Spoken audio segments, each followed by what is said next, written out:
সকলকে নমস্কার। আমার কথা শোনা যাচ্ছে? সকলে শুনতে পাচ্ছেন স্পষ্ট? হ্যাঁ স্যার, শোনা যাচ্ছে। হ্যাঁ স্যার, শুনতে পাচ্ছি। হ্যাঁ স্যার, শুনতে পাচ্ছি। হ্যাঁ স্যার, শোনা যাচ্ছে। আচ্ছা, ঠিক আছে। তো আজকে আপনাদের প্রথম ক্লাস শুরু হচ্ছে। প্রথম ক্লাসে আপনাদের স্বাগত জানাই রামকৃষ্ণ মিশনের পক্ষ থেকে, যে স্বামীজির বাড়ি রয়েছে। তো আপনাদের প্রথম ক্লাসে আজকে যে বিষয় আমরা পরিচয় করব, প্রথমত যেহেতু আমরা একটা নতুন ব্যাচ শুরু করতে চলেছি, তো আপনাদেরও আগ্রহ আছে পরিচয়ের, একে অপরের সাথে পরিচয় হবে, একটু সকলে আমরা জানবো। আর সামান্য আমরা কিছু আজকে পড়াও শুরু করব, যেরকম স্বরবর্ণ। যেহেতু একটা ভাষা আমরা শুরু করব আজকে শেখা, তো ভাষা শেখার জন্য প্রথমত বর্ণ প্রয়োজন হয়, তাই না? যদি আমরা শব্দ কোনো ভাষা যদি ব্যবহার করি, সেক্ষেত্রেও যেরকম বলার জন্য এক একটা বর্ণকে জানতে হয়, সেরকম লেখার জন্য আমাদের বর্ণকে জানতে হয়। তো উভয় ক্ষেত্রেই বর্ণ খুবই একটা প্রয়োজনীয় বিষয়। তো সেখান থেকেই আমরা শুরু করব। তার আগে আমরা পরিচয় করব এবং সংস্কৃত আমরা কেন পড়তে এসেছি, এরকম আমরা সকলের উদ্দেশ্য আলাদা হতে পারে বা একই হতে পারে, বা সংস্কৃত পড়ে আমরা কি করতে চাইছি, ইত্যাদি বিষয়গুলো আমরা আজকে আলোচনা করব, শুনবো আপনাদের থেকে। আগে প্রথমে আমি আমার পরিচয় বলি। আমি বুদ্ধদেব দাস, বর্তমানে বেলুড় মঠে স্থিত বিবেকানন্দ বিশ্ববিদ্যালয়, সেখানে সংস্কৃত বিষয়ে গবেষণারত। এখানেই আমি বিএ এবং এমএ কমপ্লিট করেছি সংস্কৃত বিষয়ে। এখন গবেষণা কার্য আমার শেষের দিকে। তো এখানে আমি দীর্ঘ 10 বছর ধরে সংস্কৃত বিষয়ে পড়াশোনা করছি বেলুড় মঠে স্থিত বিবেকানন্দ বিশ্ববিদ্যালয়। আমার মূল বাড়ি হচ্ছে বীরভূমে। বীরভূম থেকে আমি এখানে পড়াশোনার জন্য এখন আপাতত রয়েছি। এরপরে আপনারা কিছু বিষয় বলুন, আপনাদের পরিচয় বলুন এবং কি জন্য আপনারা সংস্কৃত পড়তে চাইছেন, সংস্কৃতর কোন দিকটা আপনারা জানতে চাইছেন, আর এছাড়াও সংস্কৃত পড়ে কি হয় বা সংস্কৃতের ক্ষেত্রে আমরা কি কি জানতে পারি, বা সংস্কৃত ভাষা এটা কতটা গুরুত্বপূর্ণ, ইত্যাদি বিষয়গুলি আমরা একটু একটু করে আলোচনা করব। আমিও এখানে কিছু কয়েকটি পয়েন্ট এখানে লিখে রেখেছি, সেগুলিও আপনাদের সাথে শেয়ার করব। আর আপনাদেরও কি উদ্দেশ্য সেটা আপনারা বলুন। প্রথমত কে বলবেন? পরিচয় বলুন এবং কেন সংস্কৃত পড়তে চাইছেন, এইটুকু বলুন। স্যার বলবো? হ্যাঁ, বলুন। স্যার, আমার নাম দেবযানী ঘোষ। আমি আসলে আগেই বললাম, তার কারণ হচ্ছে আমি এই স্বামীজির বাড়ির এখানে আরেকটা আমি চ্যান্টিং কোর্সে ভর্তি হয়েছি। তো সেখানে আমি চ্যান্টিং কোর্সে ভর্তি হতে গিয়ে দেখলাম যে দেবনাগরী ভাষাটা না জানলে আমরা ওই কোনো মানে বই, ভালো ভালো যে বই মন্ত্রপুষ্পম বা যেগুলো রয়েছে, বা উচ্চারণটা অ্যাকচুয়ালি বাংলায় যেটা, তো সংস্কৃতে পুরো একদম অন্যরকম। তো সেখানে ওই বৈদিক যে মন্ত্রগুলো রয়েছে, সেখানেও যদি আমি সংস্কৃত বা দেবনাগরী ভাষাটা যদি না জানি, বাংলা লেখাটার মধ্যে ওখানের উচ্চারণটা ঠিকঠাক আসে না। তো এটা আমি ফিল করেছি। তো সেই কারণেই আমি ভর্তি হয়েছি। তো স্যার, আমি হয়তো একটু পরে একবার বেরিয়ে যাব, কেননা ওইটার এক্সাম আছে আজকে আমার 7:30টার সময়। হুম। তো ওই কারণে আমি নতুন করে আবার এই চ্যান্টিং, মানে এই চ্যান্টিং শিখতে গিয়ে আমি বুঝেছি দেবনাগরী ভাষাটা আমার জানা প্রয়োজন। তো চ্যান্টিংটা শিখছিলাম এমনি শখেই। হ্যাঁ। তো সেই জন্য আমি নতুন করে এই সংস্কৃতে ভর্তি হয়েছি। ঠিক, ঠিক। আজকে আমি দেবযানী ঘোষ। পরে হুম হ্যাঁ স্যার, আমি হুম। আজকে একবার ওই 7:20 নাগাদ বেরিয়ে যাব, তারপর আবার এক্সাম হয়ে গেলে আবার আমি জয়েন করবো স্যার। আচ্ছা আচ্ছা, ঠিক আছে, অসুবিধা নেই।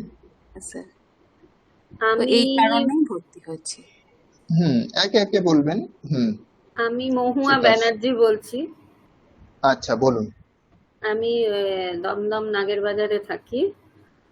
তো আমি গত 2 বছর হলো ঠাকুরের মানে গ্রহণ করেছি, ঠাকুরের কাছে দীক্ষা গ্রহণ পেয়েছি, আমি ঠাকুরের দীক্ষা পেয়েছি। তারপর থেকে আমার এই পরিবারকে মানে পরিবারের সঙ্গে আমি বিভিন্নভাবে যুক্ত হয়ে পড়ছি, কোনো না কোনো দিক দিয়ে আমার খুব ভালো লাগছে। আমি ভীষণভাবে মানে যুক্ত, এই পরিবারের সঙ্গে যুক্ত থাকতে আমি আচ্ছা সবসময়। মহুয়া ম্যাডাম, 1 মিনিট। হুম হ্যাঁ, আমি হুম হুম। দেবযানী ম্যাডামকে একবার জিজ্ঞাসা করব যে আপনি কি করছেন বর্তমানে, আপনি কি করেন? স্যার আমি একটা হাই স্কুলের শিক্ষিকা। আচ্ছা আচ্ছা, আপনার বিষয়? আমার বিষয় ভূগোল, আমি জিওগ্রাফি আচ্ছা, পড়াই। ঠিক ঠিক স্যার ঠিক। ঠিক আছে, তাহলে আর এই দুটি এমনিতে বিষয়ও বললে খুবই ভালো হয়। আপনারা কোন হ্যাঁ, বিষয়ে আমার এটা বা এমনি একটা কি? শখ ছিল যে হুম আমি একটু সংস্কৃতটা জানবো। আর আমার গুরুদেব স্বামী ভূতেশানন্দজি মহারাজ, উনি তো মানে দিকপাল সংস্কৃতের। তো এটাও যখন আমি দীক্ষা নিয়েছি তখন আমি ক্লাস 11-এ পড়ি, এখন আমি 50। হ্যাঁ, তো আচ্ছা, ওই জন্য আমার ঠিক যখন ঠিক। আমি 11-এ পড়ি আমি তখনই দীক্ষা নিয়েছি। আজ প্রায় 91-এ হুম আমার দীক্ষা হয়েছে। হুম উম, হুম হুম। তো তখন থেকেই মনের মধ্যে ইচ্ছা ছিল যে আমার গুরুদেবের আমি যদি মানে শিষ্য প্রকৃত হই, হুম, তো আমি একটু হলেও সংস্কৃতটার চর্চা করব, এটাও একটা ব্যাপার। অবশ্যই অবশ্যই। মিশনের সেই সাথে যায়, যুক্ত আছি অথচ সংস্কৃত হ্যাঁ, জানি তো না, এটা একটা প্রতিনিয়ত খুবই প্রতিনিয়ত খারাপ বিষয়। ঠাকুরমা স্বামীজি তো অন্তরে একদম ছোট থেকেই। আমার হুম মামার বাড়ি পুকুরে, মানে হুম। এটা তো আর আমি আর না, বললাম না আমি যেটা রিসেন্টলি। বলতে চাইছি যে মানে মিশনের সাথে যুক্ত আছি অথচ অথচ সংস্কৃত জানি না। জানবো না, হ্যাঁ, এটাই আমার এটাও মনে ঠিক হয়েছে। নয়, তাই হ্যাঁ, না? আর এবার মিশনের সাথে যুক্ত থেকে এবার আমি বিভিন্ন জায়গায় যখনই অনুষ্ঠানে যাই এই সমস্ত বৈদিক মন্ত্রগুলো বা আরো যে সমস্ত মানে সব কিছুতেই মনে হয়েছে যে আমি যেন ঠিকঠাক মানে অনুধাবন করতে পারছি না। তো ঠিক যে কারণেই ঠিক আমার আছে, খুব তার মানে ইচ্ছে। আপনি এখন বুঝতে চাইছেন, তাই তো? সংস্কৃতে কি হ্যাঁ, আপনি আমি এতদিন নতুন ধরে করে, পাঠ করেছেন, আপনি হ্যাঁ, কি এতদিন ধরে চর্চা করেছেন অথচ না, বুঝতে আমি পারেননি? চর্চা করছি। হ্যাঁ, এই বিগত 2 বছর হলো আমি একটু ইচ্ছা হয়েছে, হুম, মানে একটু এখন সময় ঠিক পেয়েছি। হ্যাঁ, ঠিক। তো ওই ঠিক কারণে। আছে, আমরা ক্লাস করতে করতে হ্যাঁ আরো স্যার, জানবো। হুম, স্যার স্যার হ্যাঁ স্যার। ঠিক আছে। মহুয়া ম্যাডাম, আপনি কন্টিনিউ করুন। হ্যাঁ, আমি 58, আমার এজ। আমি একটা প্রাইভেট কনসার্নের সঙ্গে আছি, অ্যাকাউন্টস এর ডিপার্টমেন্টে আমি আছি। আমার বন্ধু আচ্ছা। মৌ, আমার বন্ধু মৌ কুন্ডু এই মানে মিশনের সঙ্গে অনেক দিন থেকে মানে ও রয়েছে। আরো বিভিন্ন হুম কোর্স করে এবং ওর প্রোনাউন্সিয়েশন শুনে শুনে আমি নিজে যখন হুম চেষ্টা করছি আমি পাচ্ছি না, হুম। ওইটা শুনে মানে এত ইন্টারেস্ট লাগছে, এত ভালো লাগছে। আর ঠিক ওই ঠিক। যে দেবযানী যেমন বললো যে আমি হুম ওইখানে গিয়ে যখন ওই বৈদিক মন্ত্রগুলো চ্যান্টিং হচ্ছে বা হুম গীতা চ্যান্টিং হচ্ছে, আমি ঠিক হুম। মতন আমি করছি কিন্তু ঠিক মতন প্রোনাউন্সিয়েশন হচ্ছে না। তো তখন ঠিক থেকে আমার ঠিক। খুব তাহলে ইন্টারেস্টিং। আপনার বন্ধুকে তাহলে আপনার ধন্যবাদ জানানো উচিত। ভীষণ ভাবে ওর কাছে আমি গ্রেটফুল থাকি, সব সময় বলি যে মানে হুম। ওর জন্য আমি এই মানে বিভিন্ন ভাবে এই কোর্স গুলো করার মানে লাইনগুলো জেনেছি, ওর হেল্পেই আমি এখানে ঢুকেছি। ঠিক ঠিক ও ঠিক। অনেকদিন ধরে বাহ, করছে, ভীষণ ভালো স্টুডেন্ট, ভীষণ ভালো প্রোনাউন্সিয়েশন। আমি তো ওকে বলি ওর মতন আমি পারবো কিনা জানি না। অবশ্যই পারবেন, চেষ্টা করলে নিশ্চয়ই হবে। কিছুটা তো আমাদের অভ্যাসগত বিষয় থাকে, সেটা তো হ্যাঁ হ্যাঁ পরিবর্তন করা খুব কঠিন হয়ে যায়, হ্যাঁ কিন্তু চেষ্টা করে যতটা সম্ভব সেটা তো আপনি করতেই পারেন। হ্যাঁ, খুব চেষ্টা করব ভীষণ মানে হুম, শখে না ভালোবেসে এটার মধ্যে ঢুকেছি, এখন নিশ্চয়ই একদম চেষ্টা তো একদম। করব। হুম, বুঝতে পারছি। তো আপনাদেরও যাতে ভালোবাসাটা থাকে সেই রকমই আমরা পড়াবো। সেরকম জায়গাটা যাতে তৈরি করতে পারি আমরাও চেষ্টা করব। হুম। আমাকে ঠিক বলেছে মো আছে। যে হুম আপনাদের হুম। মানে আপনারা খুব হেল্পফুল, খুব সুন্দরভাবে কোনো নির্ভয়ে আমাকে এখানে জয়েন করতে বলেছে, ক্লাস জয়েন করে যাও, কোনো অসুবিধা নেই। আচ্ছা আচ্ছা আচ্ছা। আমারও আচ্ছা। ইচ্ছা, যেটা বলছিলাম, হুম যে হুম। গীতাগুলো যেরকম বাংলায় পড়ি ওইরকম যেমন ঠিক। দেবনাগরীতে গড়গড় করে পড়তে পারি। মানে বাংলা একদম ঠিক যেরকম তাই। গড়গড় করে পড়ি সেরকম হুম। যেন গড়গড় করে দেবনাগরীতে পড়তে পারি, এটাই মানে ঠিক। খুব ইচ্ছা। তার জন্য হ্যাঁ, আপনাদেরকেও অভ্যাস করতে হবে, তাই না? বাংলা তো অবশ্যই আমরা অবশ্যই স্যার, সহজাতভাবে অবশ্যই আমরা স্যার, শিখেছি, একটা অবশ্যই ভাষা অবশ্যই আমরা স্যার। সহজাতভাবে যেটা স্বাভাবিকভাবে যেটা শিখেছি একদম ছোট একদম, থেকে, একদমই তাই। সেই রকম ঠিক, ভাবে যদি আমরা করতে চাই তাহলে এটার পেছনেও আমাদেরকে অনেকটা খাটতে হবে। অবশ্যই স্যার, হুম। চেষ্টা। ঠিক আছে। আপনার বাড়ি, আমার আপনি বাড়ি, কোথায় আমি হুম। দমদম নাগের বাজারে আচ্ছা থাকি। আচ্ছা আচ্ছা। আমি স্যার বেশ। হাওড়ায় থাকি, বোটানিক্যাল গার্ডেনের আচ্ছা কাছে। আচ্ছা আচ্ছা। ঠিক আছে। হ্যাঁ, স্যার। তারপরে কে বলবেন? স্যার আমি বলবো। হ্যাঁ বলুন, একে একে শুরু করুন। হুম। স্যার আমার নাম হলো প্রভাত কুমার শর্মা, আর আমি আচ্ছা। কাঁচরাপাড়াতে থাকি। এখন মানে হুম সল্টলেকে থাকছি। হুম। আমি একটা ব্যাংকে কাজ করি। তো ওইখানে আচ্ছা। এবার মানে আমার উম, মানে আমার বয়স হলো 37। আর হুম। আমি যেহেতু আমার স্কুলিং এ সংস্কৃত ছিল না, মানে আমি একজন নন বেঙ্গলি, মানে হিন্দি ভাষাভাষী না। আচ্ছা, বা যেহেতু আপনি কি আমার বর্ণে। আপনি কি মেসেজ করেছিলেন? হ্যাঁ হ্যাঁ হ্যাঁ হ্যাঁ। আপনি মেসেজ তো করেছিলেন তাই তো? না, হ্যাঁ মানে মেসেজ করেছিলাম কবে, তো পরশু দিনের জন্য, যেহেতু পরশু দিন থেকে স্টার্টের ও কথা না, ছিল তো। আপনি পার্সোনালি আমাকে মেসেজ করেছিলেন কি? হ্যাঁ হ্যাঁ, মনে হচ্ছে আমার একটা নম্বর দিয়ে দেওয়া ছিল ওয়েবসাইটে, তবে মনে হয় এখানে আমি করেছিলাম। তাহলে আপনি বলেছিলেন কি আচ্ছা, গ্রুপে মেসেজ করতে? আজকে করেছিলেন? না, আজকে করিনি। আচ্ছা আচ্ছা, ঠিক আছে, আমি পরশু দিন কন্টিনিউ করেছি। করুন। হুম তো আমি এখানে কলকাতাতে কাজ করি রিজার্ভ ব্যাংকে। তো আমার মানে এই দু তিন চার মানে করোনার পর থেকেই এই আমার মানে আমার এই যে ধর্মের বিষয় নিয়ে পড়াশোনাটা বা গীতা থেকেই শুরু হোক, ওটা আমার খুব মানে ইচ্ছেটাই হলো। তো আমি চেষ্টা করছিলাম, বাট আমি ওই হিন্দিতেই যেটা যেটা ওইটা ট্রান্সলেশনটা বেসিক্যালি, তো ওইটাই করি। তো ঠিক। বাট অনেকবার হয় কি মানে ওই সংস্কৃত শ্লোকটা মানে শুনতে খুব মানে অত ইফেক্টিভ লাগছে, আর ওই জিনিসটা আমি মানে পড়তে পারছি না আলটিমেটলি মানে। তো আমার হুম ওই জিনিসটাই যেখানে লাগলো কিনা না মানে একটু শিখতে হবে, যেহেতু আমি স্কুলে মানে ওয়েস্ট বেঙ্গল বোর্ডেই ছিলাম, তো ক্লাস 8 অব্দি আমাদের বাংলা ছিল, আর অন্য অন্য স্কুলে হুম। সংস্কৃত ছিল। তো আমার বেসিকলি সংস্কৃত কিছু নেই। জাস্ট যেহেতু আমি, হ্যাঁ এটা বুঝতে পারছি এটা হিন্দিতে লেখা আছে, তো আমি আমার যে যেরকম ভাষা হিন্দি হলো, তাহলে এগুলো হুম। পড়তে আমার কোনো অসুবিধে নেই। বাট ওই কি করে শেখা যায়, দুটো তো দুটো আলাদা ল্যাঙ্গুয়েজ।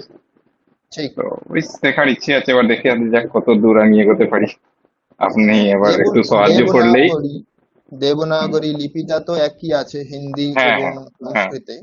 হুম হুম সেটা আপনি পড়তে পারবেন, কিন্তু হুম। অর্থ বোঝা বা কি হ্যাঁ ওইটাই, সমস্যা কি সেটা আপনি বুঝতে পারবেন না। ওইটাই সমস্যা হয়ে যাচ্ছে গেলে। ঠিক। ঠিক। ঠিক ঠিক। ঠিক আছে। হুম। এরপরে কে বলবেন?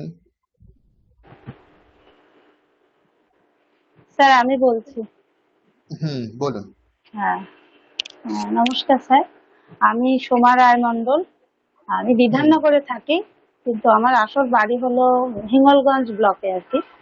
আম, আচ্ছা। আর হ্যাঁ, আর এখানে আমি প্রাইমারি স্কুলের টিচার। এই স্টেশনের কাছে একটা Muraripukur government sponsor higher secondary স্কুলের প্রাইমারি সেকশনের টিচার।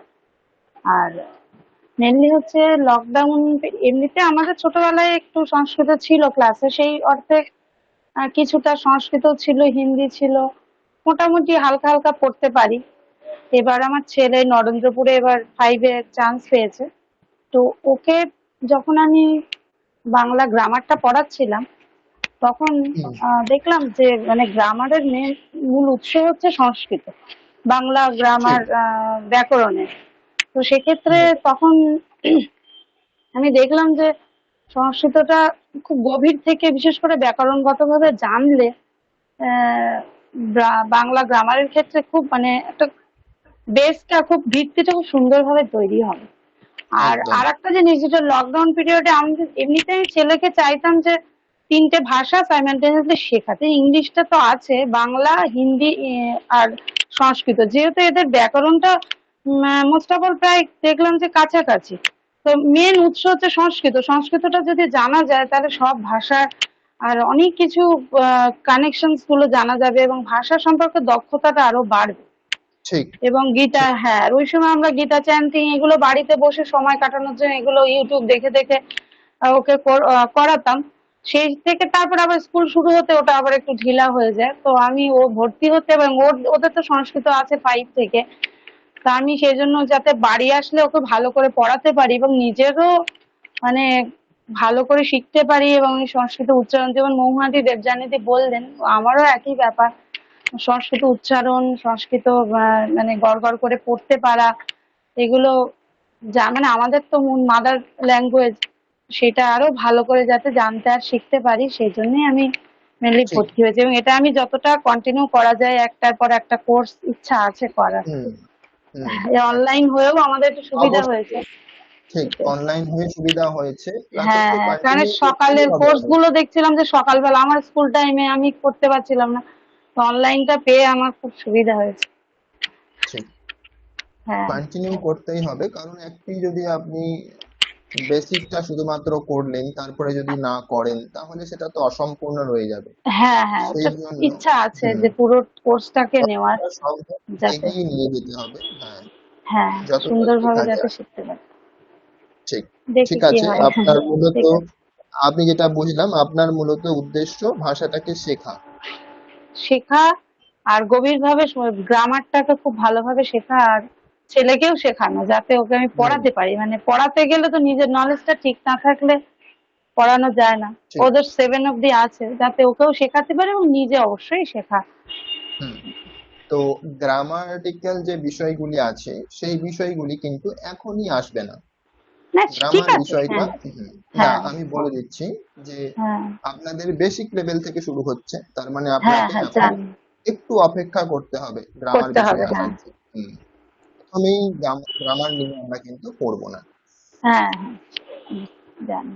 ঠিক আছে ঠিক স্যার। আছে হ্যাঁ, হ্যাঁ।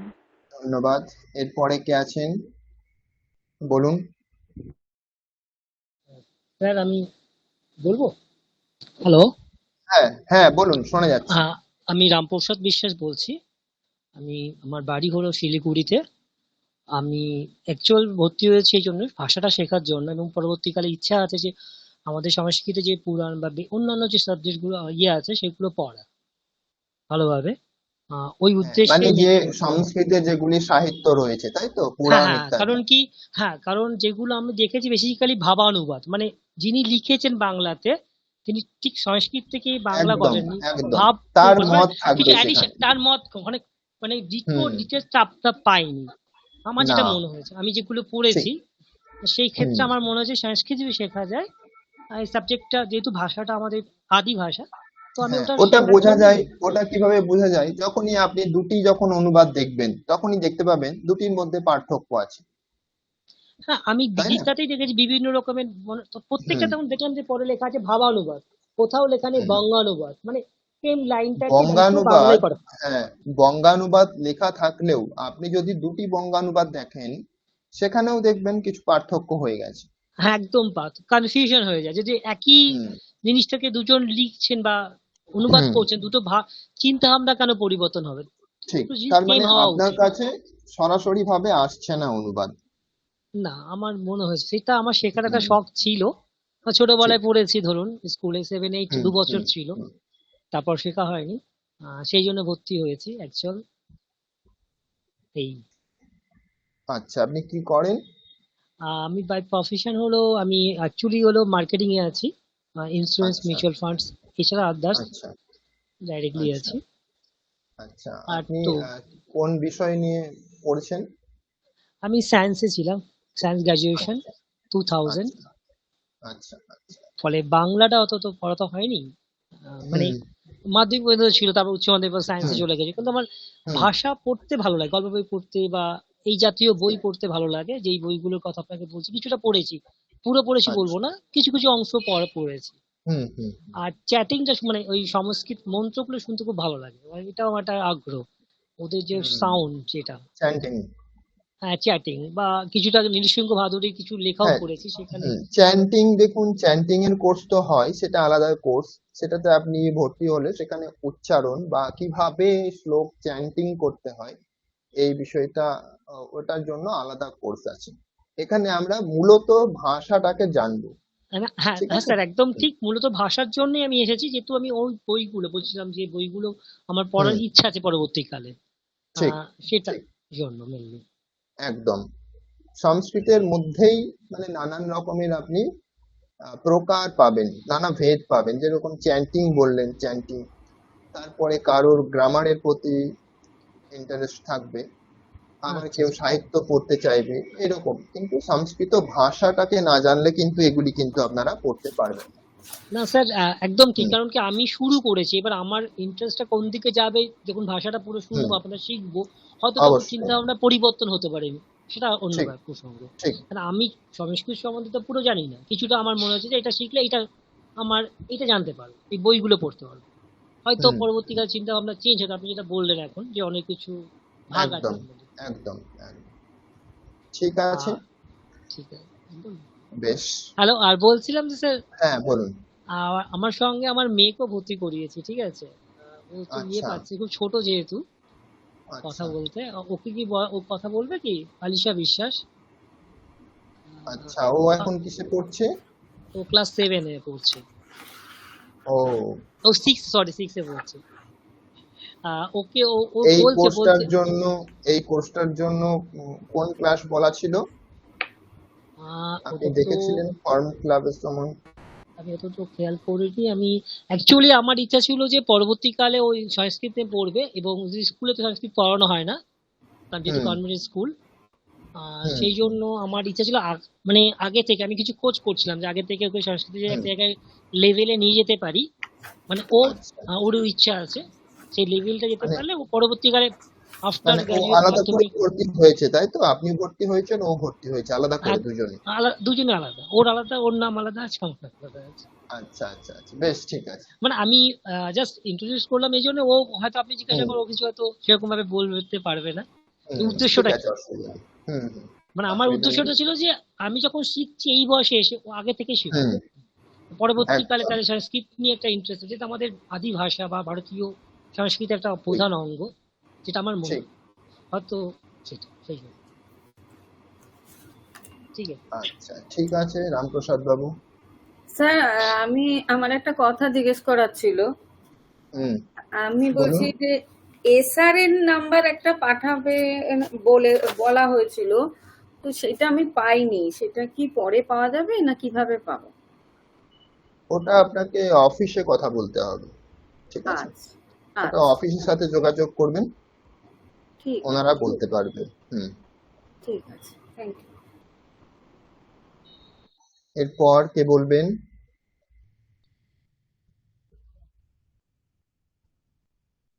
সকলের বলা হয়েছে? স্যার বলবো? হুম, বলুন। হ্যাঁ বলছি, আমি হার্ডওয়্যার আর নেটওয়ার্কিং নিয়ে এই মুহূর্তে পড়াশোনা করছি। আমি সংস্কৃত শিখতে চাই, যাতে আমি আমাদের ভারতবর্ষের যে প্রাচীন বইগুলো আছে, যেমন বেদ বা পুরাণ, এইগুলো আমার পড়ার খুব ইচ্ছে জীবনে। তাই জন্য আমি সংস্কৃত শিখতে চাই। আচ্ছা, আপনার নাম? আমার নাম সৃঞ্জয় ঘোষ। আমি বাগমারিতে থাকি এবং এই মুহূর্তে কলেজে পড়াশোনা করছি। আচ্ছা বেশ। কি নিয়ে পড়ছেন? আমি হার্ডওয়্যার আর নেটওয়ার্কিং নিয়ে পড়ছি, আচ্ছা। কম্পিউটারে। ঠিক ঠিক। ঠিক আছে। এরপরে আর কে বলবেন? স্যার কে আমি বাকি বলবো? আছেন? স্যার, হুম, বলুন। স্যার আমি আলিশা বিশ্বাস। হুম আমি ক্লাস 6-এ পড়ি। হুম। আমি এখানে ভর্তি হয়েছি কারণ কি আমার শেখার ইচ্ছা আছে সংস্কৃত। ঠিক আছে, বেশ। আলিশা, ঠিক আছে, সংস্কৃত শেখো। এরপরে আর কে আছেন বাকি? স্যার আমি বলবো।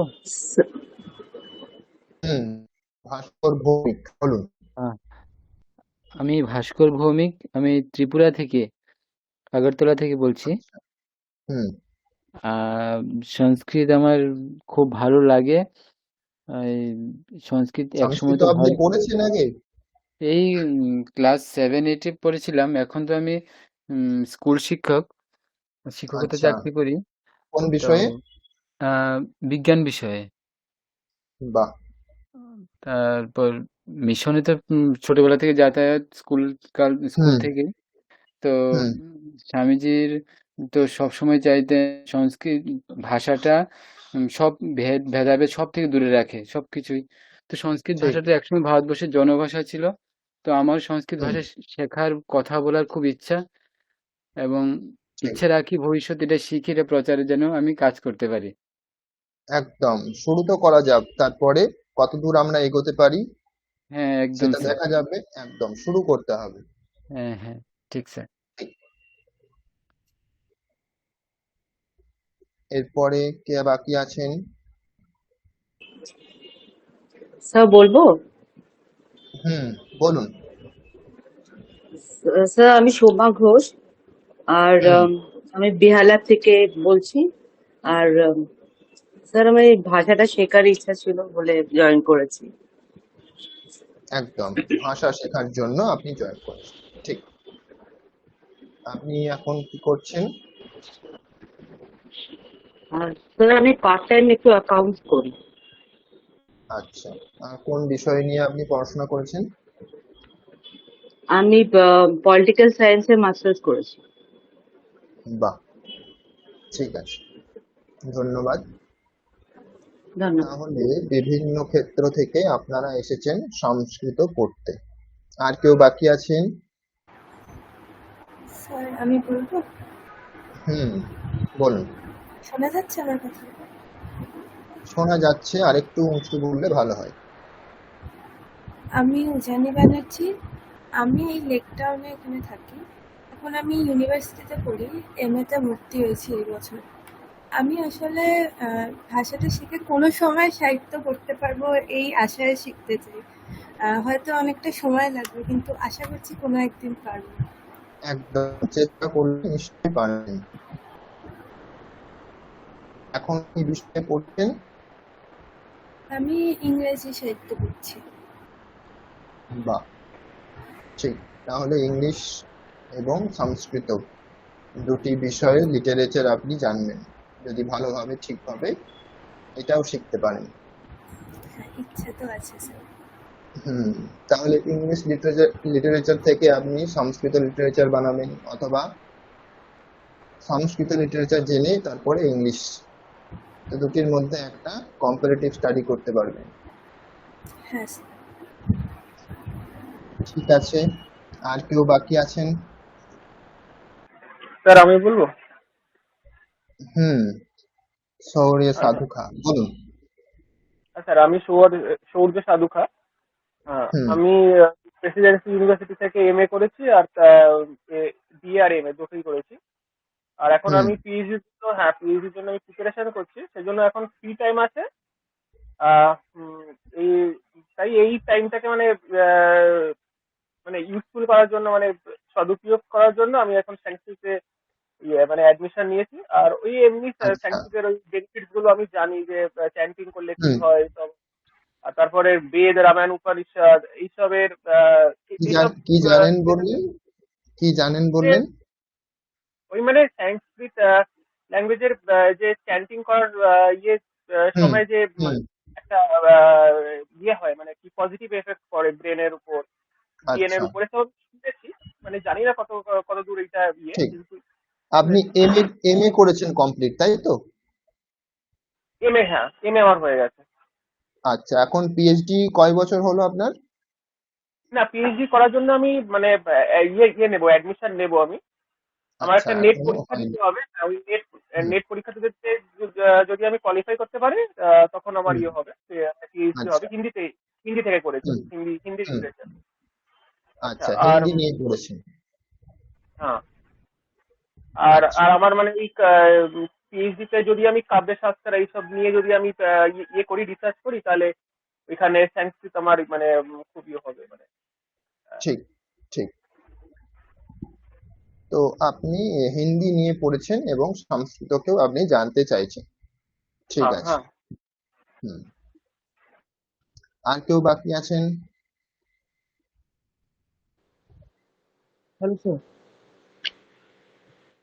শৌর্য, কি নাম सौहार्द আপনার? सौहार्द सौहार्द সোহান। सादी सर। হুম, বলুন। सर सर, हम ही आपको मैसेज किए थे आज। हाँ, ठीक ठीक, हाँ बोलिए। हाँ सर। हाँ सर, तो हम बीए कर रहे हैं हिंदी ऑनर्स में। अच्छा। और हम सर ये संस्कृत चूज किया सर क्योंकि जो इंडियन कल्चर और जो हेरिटेज है उसको गहराई से मतलब जानने का मतलब इच्छा है कि ठीक। जो पौराणिक जो ज्ञान है जो भारत के हम्म। संस्कृत के बारे में उसका आप बारे में बंगाली जानने का बोल सकते हैं? उत्सुक। क्या सर? आप सुनाई नहीं बंगाली दिया में क्या? बोल सकते हैं? समझ सकते हैं लेकिन बोलने में उतना ये नहीं है, फ्लुएंसी अच्छा, नहीं रहता है। ठीक ठीक ठीक है, बोलिए। हाँ सर, कंसंट्रेशन पावर हम्म संस्कृत स्पीकिंग स्किल्स सीखने के लिए, कंसंट्रेशन पावर को बढ़ाने के लिए और हम्म संस्कृत स्पीकिंग स्किल्स सीखने के लिए भी भर्ती हुए हैं। और सर ठीक फर्दर फिर मतलब ये कोर्स कंप्लीट करने के बाद 1 साल का जो कोर्स है ये वो करने के बाद संस्कृत चैंटिंग में भी जाने का इच्छा है। वो कोर्स अच्छा, में हाँ ठीक।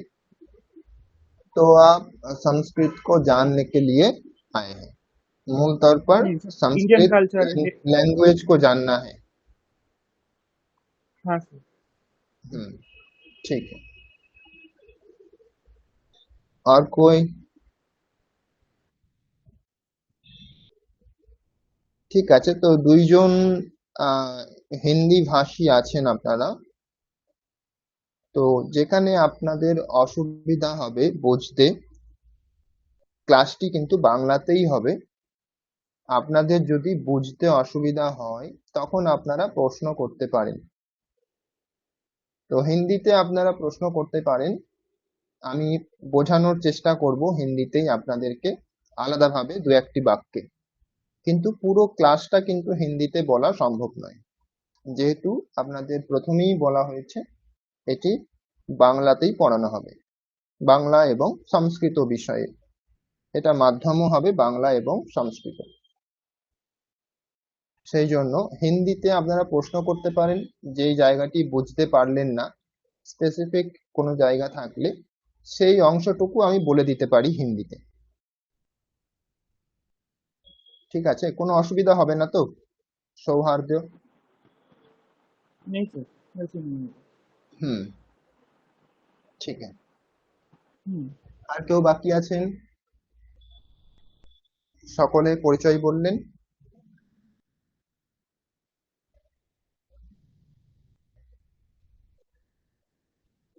ঠিক আছে, তাহলে আপনারা সংস্কৃতকে প্রধানত জানতে এসছেন, সংস্কৃত ভাষাটিকে জানার জন্যই প্রধানত সংস্কৃত পড়তে এসছেন।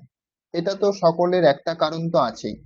তারপরে আমরা সংস্কৃত শিখে কি করব, তারপরেও আরো কারো কারো উদ্দেশ্য আছে, যে সংস্কৃত আমি গীতা অর্থ জানতে পারছি না, সেই জন্য বিশেষ আগ্রহ, আমার গীতা জানার বিশেষ আগ্রহ। এরকম কেউ কেউ আছেন। চ্যান্টিং করছেন কিন্তু অর্থ জানতে পারছেন না, তো চ্যান্টিং এর অর্থ জানার জন্য।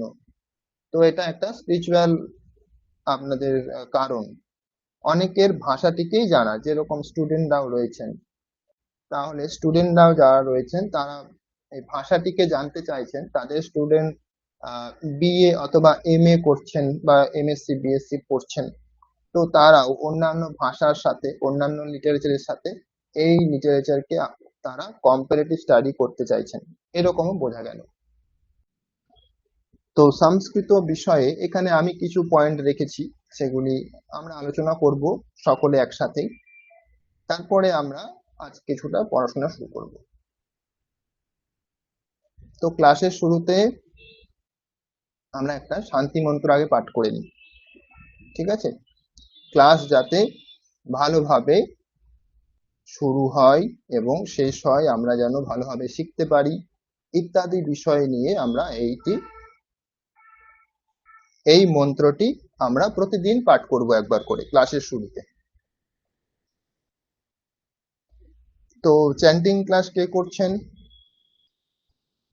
কেউ একজন বললেন চ্যান্টিং ক্লাস করেন, উনি আছেন অথবা পরীক্ষা দিতে গেছেন?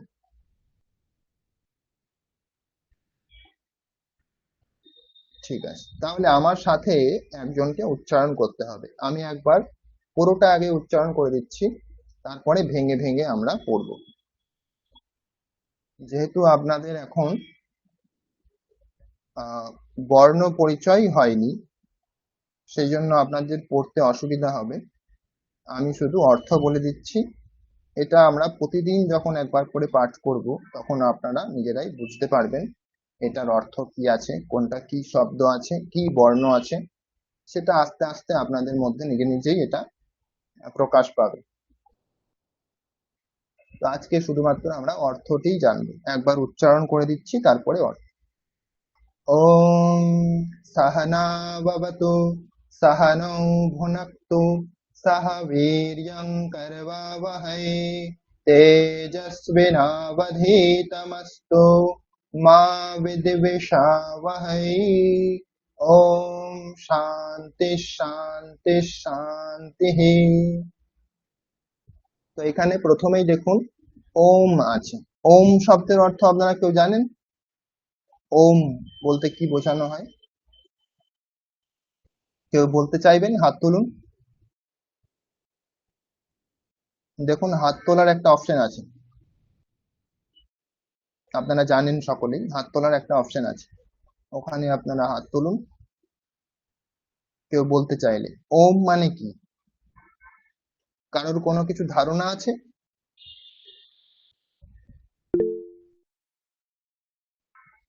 হ্যাঁ, প্রভাত শর্মা বলুন।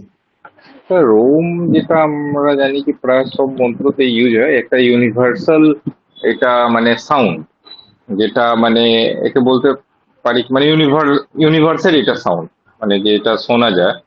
তো এখান দিয়েই নাকি যতটুকু আমি পড়েছি, যে এখান দিয়ে বিভিন্ন মন্ত্রাদিগুলো ওমটাকে বেস করে সব মানে হয়েছে অতটুকু। একদম একদম কারেক্ট বলেছেন, একদম ঠিক বলেছেন। ঠিক আছে, বাকিদের কি মত? মাম্পি, কুন্ডু বলুন।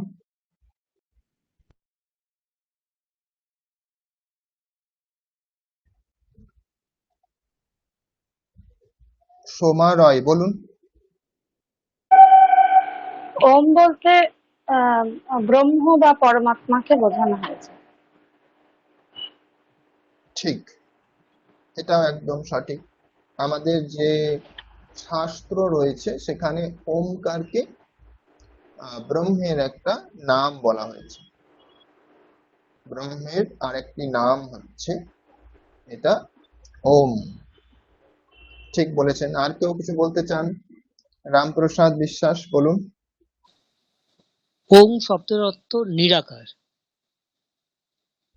না, এটা একটা অর্থ হয়ে গেল।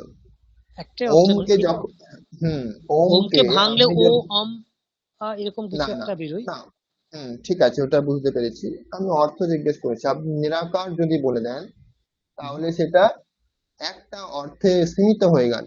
ওম মানে হচ্ছে যেটা কোনো সীমা নেই, কোনো এইরকম সীমা। কিছু একটা বোঝাতে হবে। আচ্ছা আচ্ছা। আপনি যদি শুধু নিরাকার বলেন তাহলে সাকার কোথায় যাবে, হ্যাঁ নিশ্চয়। তাই না? হুম হ্যাঁ একদম একদম সাকার কোথায় যাবে। হুম তো সেটা আমরা ওম সীমাহীন বলবো। ওম শব্দ অর্থ না সীমাহীন। না, ওম শব্দের অর্থ হচ্ছে সুপ্রিম। সুপ্রিম, সুপার ব্রহ্ম যেটা উনি বললেন। হুম একদম শ্রেষ্ঠ, একদম পরম, যা কিছুর সমস্ত কিছুর যেটা একদম নিরতিশয় যেটা বলে, যেটা সব থেকে বেশি, এরকম যদি আমরা কিছু অর্থ করতে পারি, আমরা যেটা বলি সুপ্রিম গড, তাই তো? ইংলিশে একদম আমরা ব্যবহার করি সুপ্রিম গড, মানে সর্বশ্রেষ্ঠ। পরম ব্রহ্ম যেটা উনি বললেন, পরম পরম ব্রহ্ম। ব্রহ্ম, ঠিক। সংস্কৃতে আমাদের শাস্ত্রে বলা হয় পরম ব্রহ্ম। তো এটাকেই যদি আমরা ইউনিভার্সাল ল্যাঙ্গুয়েজ বা ইংলিশে যদি বলতে চাই তখন আমরা কি বলবো? Supreme god. ঠিক আছে, তাহলে এটার মানে হচ্ছে পরম ব্রহ্ম, যেটা উপনিষদে উপনিষদ অলমাইটিও বলুন। বলা যায় স্যার। একদম একদম। তাহলে উপনিষদ বলুন, গীতা বলুন, যত আমাদের শাস্ত্র আছে, বা আমরা যত রকম ঈশ্বরের কল্পনা করতে পারি, আমরা যারা ঈশ্বরকে মানি বা ঈশ্বর মানি না কিন্তু কোনো একটা শক্তিকে মানি, যেই শক্তিটা আছে, শক্তিটা আমরা অনুভব করি, বা সেই শক্তিটা ধরুন আমাদের সমস্ত কিছুর প্রকাশ ঘটাচ্ছে বা পরিচালিত করছে, নিয়ন্ত্রণ করছে ইত্যাদি যদি আমরা ভেবে থাকি, তো সেই সমস্ত কিছুর কারণ হচ্ছে এই ওম। এই ওমকেই সেটা আমরা বলতে পারি। তো সেই জন্য ওমকে সব জায়গাতে আমরা ব্যবহার করে থাকি। এরপরে দেখুন সাহানা ওয়াবাতু, এটা আমরা বলেছি প্রতিদিন আমরা পাঠ করব ক্লাসের শুরুতে। এর কারণ কি না, এটা একটা আমাদের যে টিচার এবং স্টুডেন্টের যে সম্বন্ধ অথবা আমাদের যে পারম্পরিক ভাষা, তা সেই অনুসারে পরম্পরা অনুসারে যদি বলি, তাহলে গুরু শিষ্য অথবা স্টুডেন্ট টিচার, তো এদের যে সম্পর্ক, সেই সম্পর্ক কেমন হওয়া উচিত, সেই সম্পর্ক কেমন হওয়া উচিত এখানে সেটা বলা হয়েছে। তো উপনিষদ সম্বন্ধে আপনাদের কি জ্ঞান আছে? উপনিষদ মানে কি জানেন? এটা আছে তৈত্তিরীয় উপনিষদে। তো উপনিষদ সম্বন্ধে আপনাদের কি জ্ঞান আছে? উপনিষদ কাকে বলি আমরা?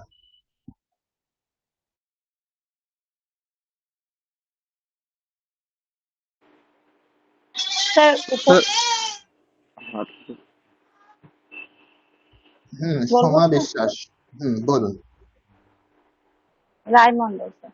বলছি উপনিষদ হলো আমাদের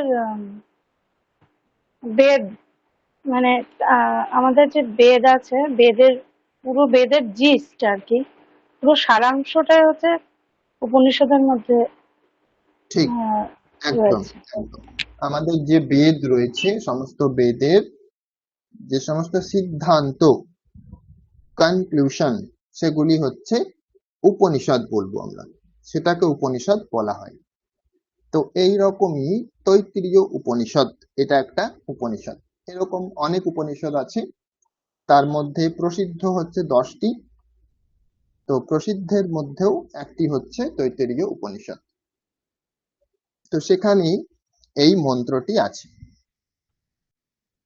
তো সাহানা ওয়াবাতু, এটার অর্থ হচ্ছে সহ মানে একসাথে বা সমানভাবে। সাহা দন্ত সহ, সাহা। তারপরে আছে নৌ অবতু, একসাথে যোগ হয়ে গেছে না বাবাতু। নৌ মানে আমাদের দুইজনকে, আমাদের দুইজন মানে টিচার এবং স্টুডেন্ট, গুরু এবং শিষ্য। সমানভাবে আমাদের দুইজনকে সমানভাবে অবতু, অবতু মানে রক্ষা করুন। তাহলে যে শক্তি,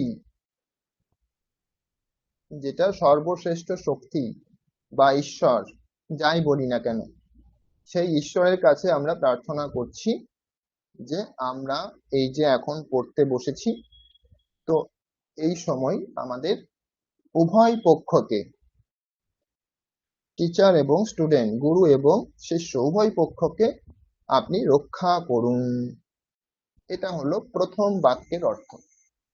সাহানা ভবতু, ওম সাহানা ভবতু। এরপরে সাহানৌ ভুনাক্তু। সাহানৌ, এটা তো একই রকম আছে। সাহানৌ মানে সমানভাবে আমাদের দুইজনকে। ভুনাক্তু মানে কি, এখানে এই অর্থটি জানতে হবে। অবতু মানে হলো পালন করুন, আর ভুনাক্তু, সরি, অবতু মানে রক্ষা করুন, আর ভুনাক্তু মানে হচ্ছে পালন করুন। আমাদের দুইজনকে আপনি পালন করুন। সাহাবীর্যং করবাবহৈ। সাহাবীর্যং, আমরা জানি বাংলা শব্দে বা হিন্দি শব্দে বীর্য শব্দটা আছে। বীর্য শব্দের অর্থ হচ্ছে সামর্থ্য। বীর্য শব্দের অর্থ সামর্থ্য। তাহলে সমানভাবে আমাদের দুইজনকে কি করুন, সামর্থ্য করুন, যেন আমরা সামর্থ্যবান হই, আমরা যেন সামর্থ্য অর্জন করতে পারি। করবাবহৈ সহ বীর্যং করবাবহৈ, আমরা সমানভাবে যেন সামর্থ্য করতে পারি, অর্জন করতে পারি। করবাবহৈ, এটা হচ্ছে কোনো কিছু করা অর্থে। করবাবহৈ। এরপর তেজস্বী নৌ অধীতমস্তু, একসাথে হয়ে গেছে। এটা ব্যাকরণের বিষয় আছে, এটা আমরা পরে শিখব, যখন সন্ধি হয়ে যায় কিভাবে। নৌ ছিল, সেটা না এরকম হয়ে গেছে। তো তেজস্বী মানে সফল, এখানে অর্থ হবে সফল। তো তেজস্বী নৌ অধীতমস্তু, আমরা যেগুলি অধ্যয়ন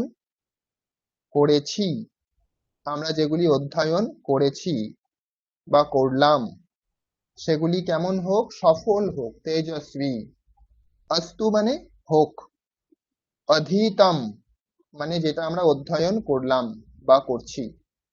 তাহলে অধীতম মানে অধীত বিষয়, অধীত মানে যেটা আমরা অধ্যয়ন করছি, শিখছি, পড়ছি, তো সেটা তেজস্বী অস্তু মানে সফল হোক।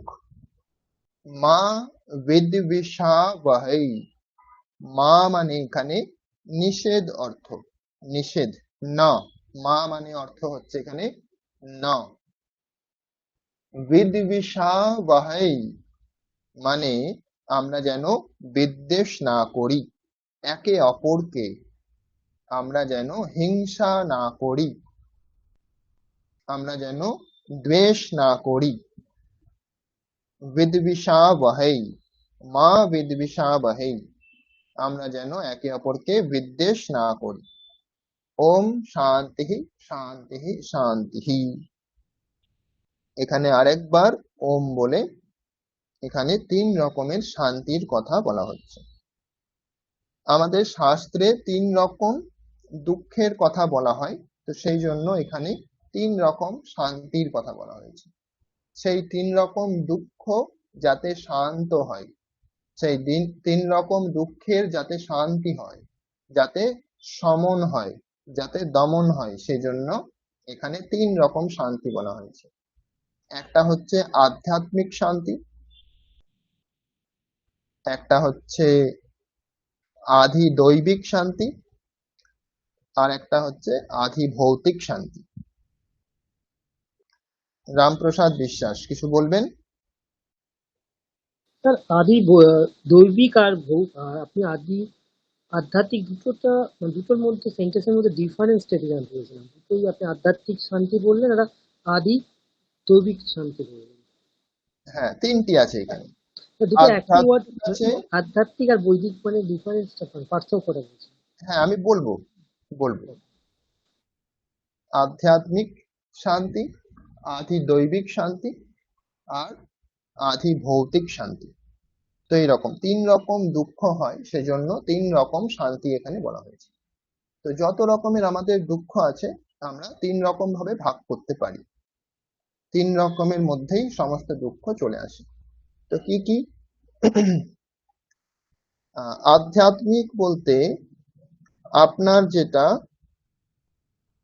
শরীর, মন ইত্যাদির মধ্যে যে সমস্ত দুঃখ সৃষ্টি হচ্ছে,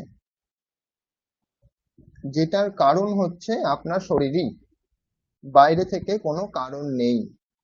ধরুন আপনার শরীরে যে বাত, পিত্ত, কফ, এই 3 কারণে রোগ হতে পারে।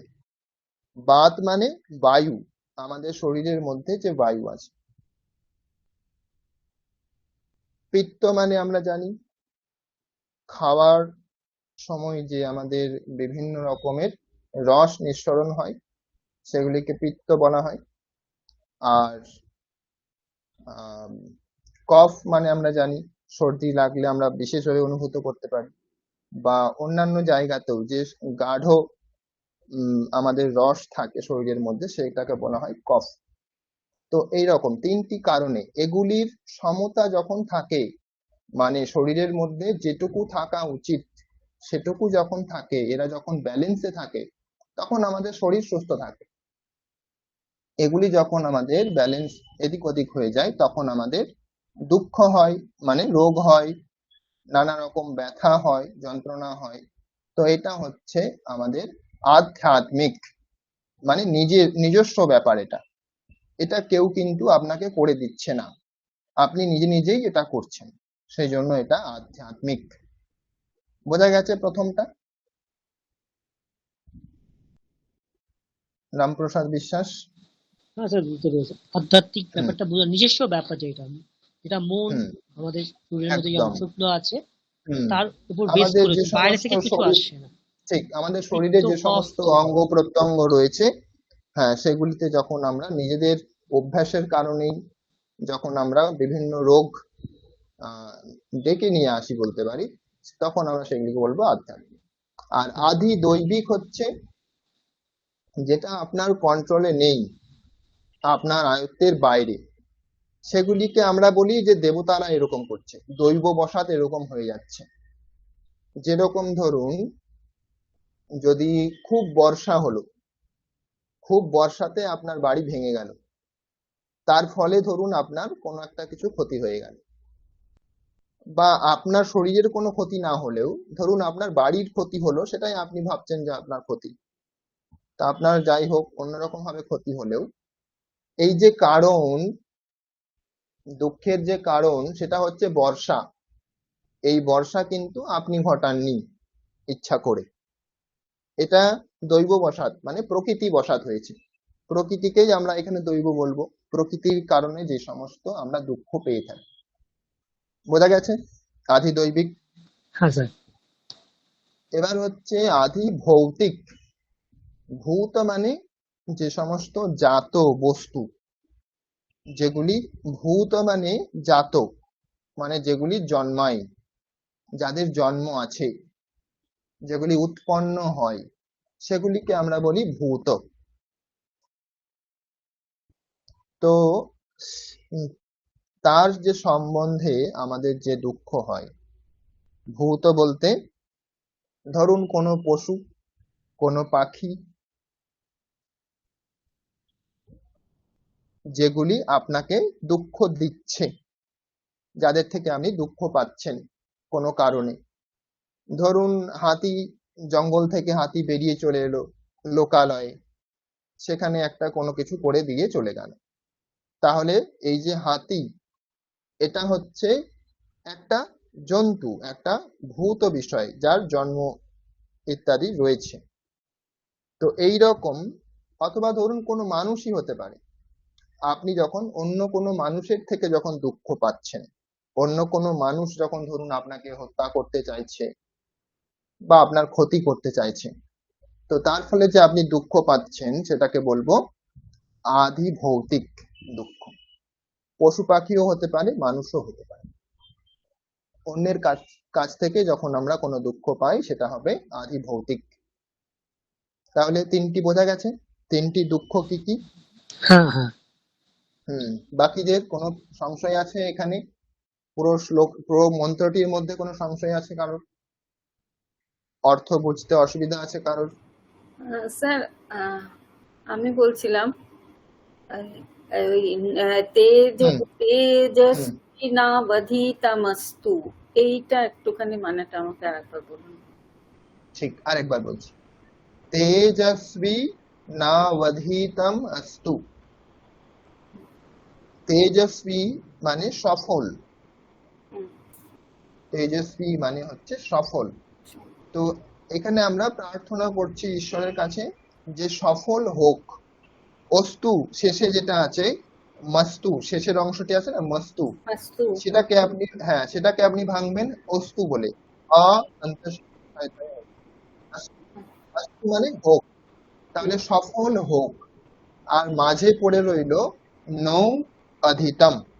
নৌ অধিতম, নৌ মানে আমাদের দুজনের, অধিতম মানে যেটা আমরা পড়ছি, যেটা আমরা অধ্যয়ন করছি বা যেটা আমরা শিখছি, কাজ করছি যেটা, তাহলে সেই যেই বিষয়ে আমরা আলোচনা করছি সেটা আমাদের সফল হোক। বোঝা গেছে? হ্যাঁ। আর কারোর কোনো প্রশ্ন আছে?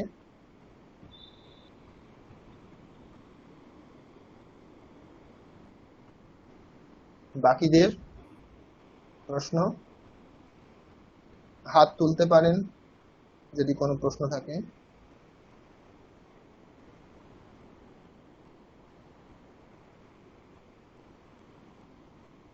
ক্লাসের মধ্যে কথা বলতে হবে, সকলকে রেসপন্স দিতে হবে, তবেই কিন্তু আপনারা শিখতে পারবেন। না স্যার, পরিষ্কার, ঠিক আছে। কোনো অসুবিধা নেই। স্যার বলুন। বলছি শান্তি পর যে দুটো ডট দেওয়া আছে ওটা কেন? ওটা ফুল স্টপ।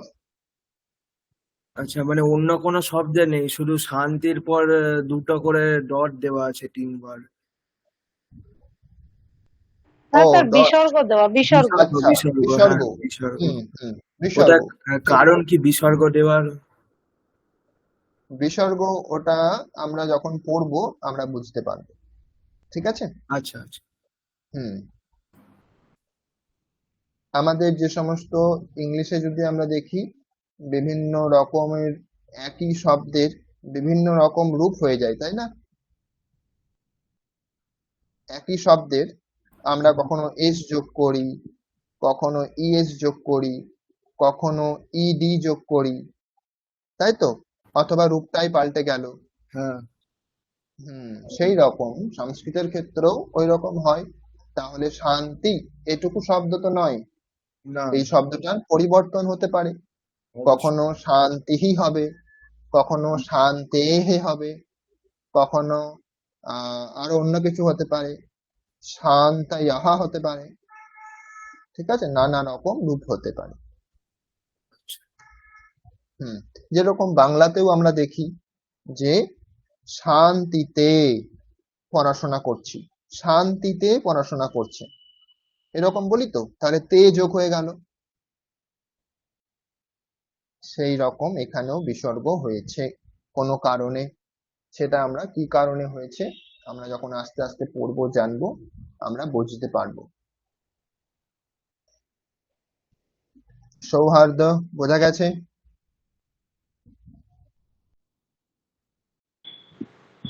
হ্যাঁ স্যার। কোনো অসুবিধা হলে অবশ্যই জিজ্ঞাসা করবেন।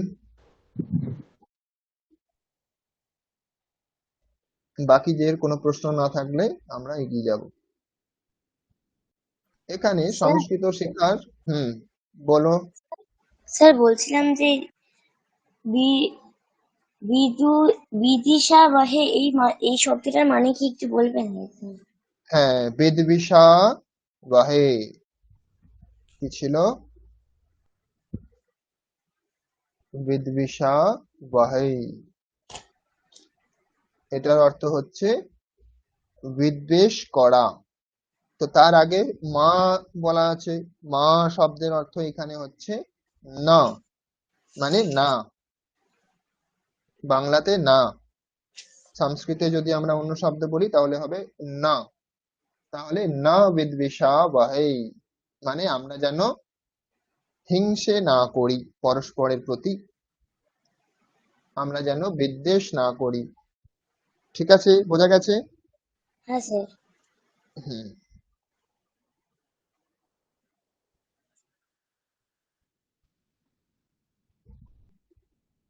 আচ্ছা, সংস্কৃত বিষয়ে আমরা কিছু এখানে আলোচনা করব। সংস্কৃত সম্বন্ধে আপনারা কিছু জানলে বলবেন, এর থেকে বাইরে। সংস্কৃতের জ্ঞান তত্ত্ব। সংস্কৃত শিখলে আমরা কি হবে না, সংস্কৃতের মধ্যে আমরা কি পাই না, সংস্কৃত হচ্ছে ভারতীয় দর্শনের মূল একটা ভাগ, মূল একটা ভাষা।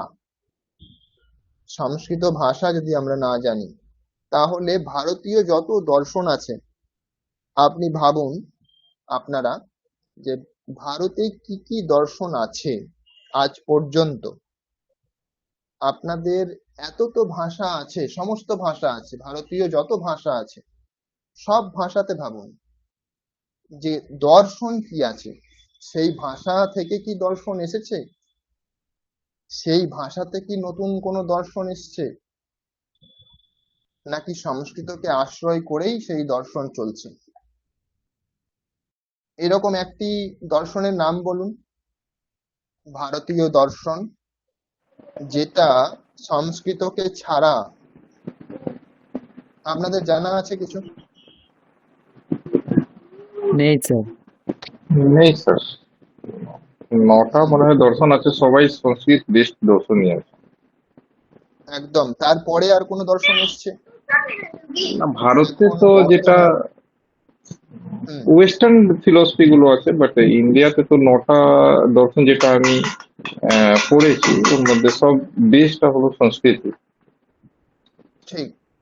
আর যদি আমরা বিদেশে কোনো দর্শন দেখতে যাই, তাহলে ভারতীয় দর্শন সংস্কৃতকে তারা ভিত্তি করে যে সমস্ত দর্শনগুলি রয়েছে, এরকম কি দর্শন পাই আমরা ভারতের বাইরে?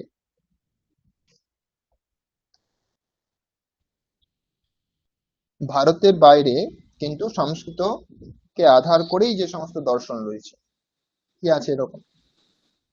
গ্রিক দর্শন মিল আছে। কি দর্শন? গ্রিক দর্শন।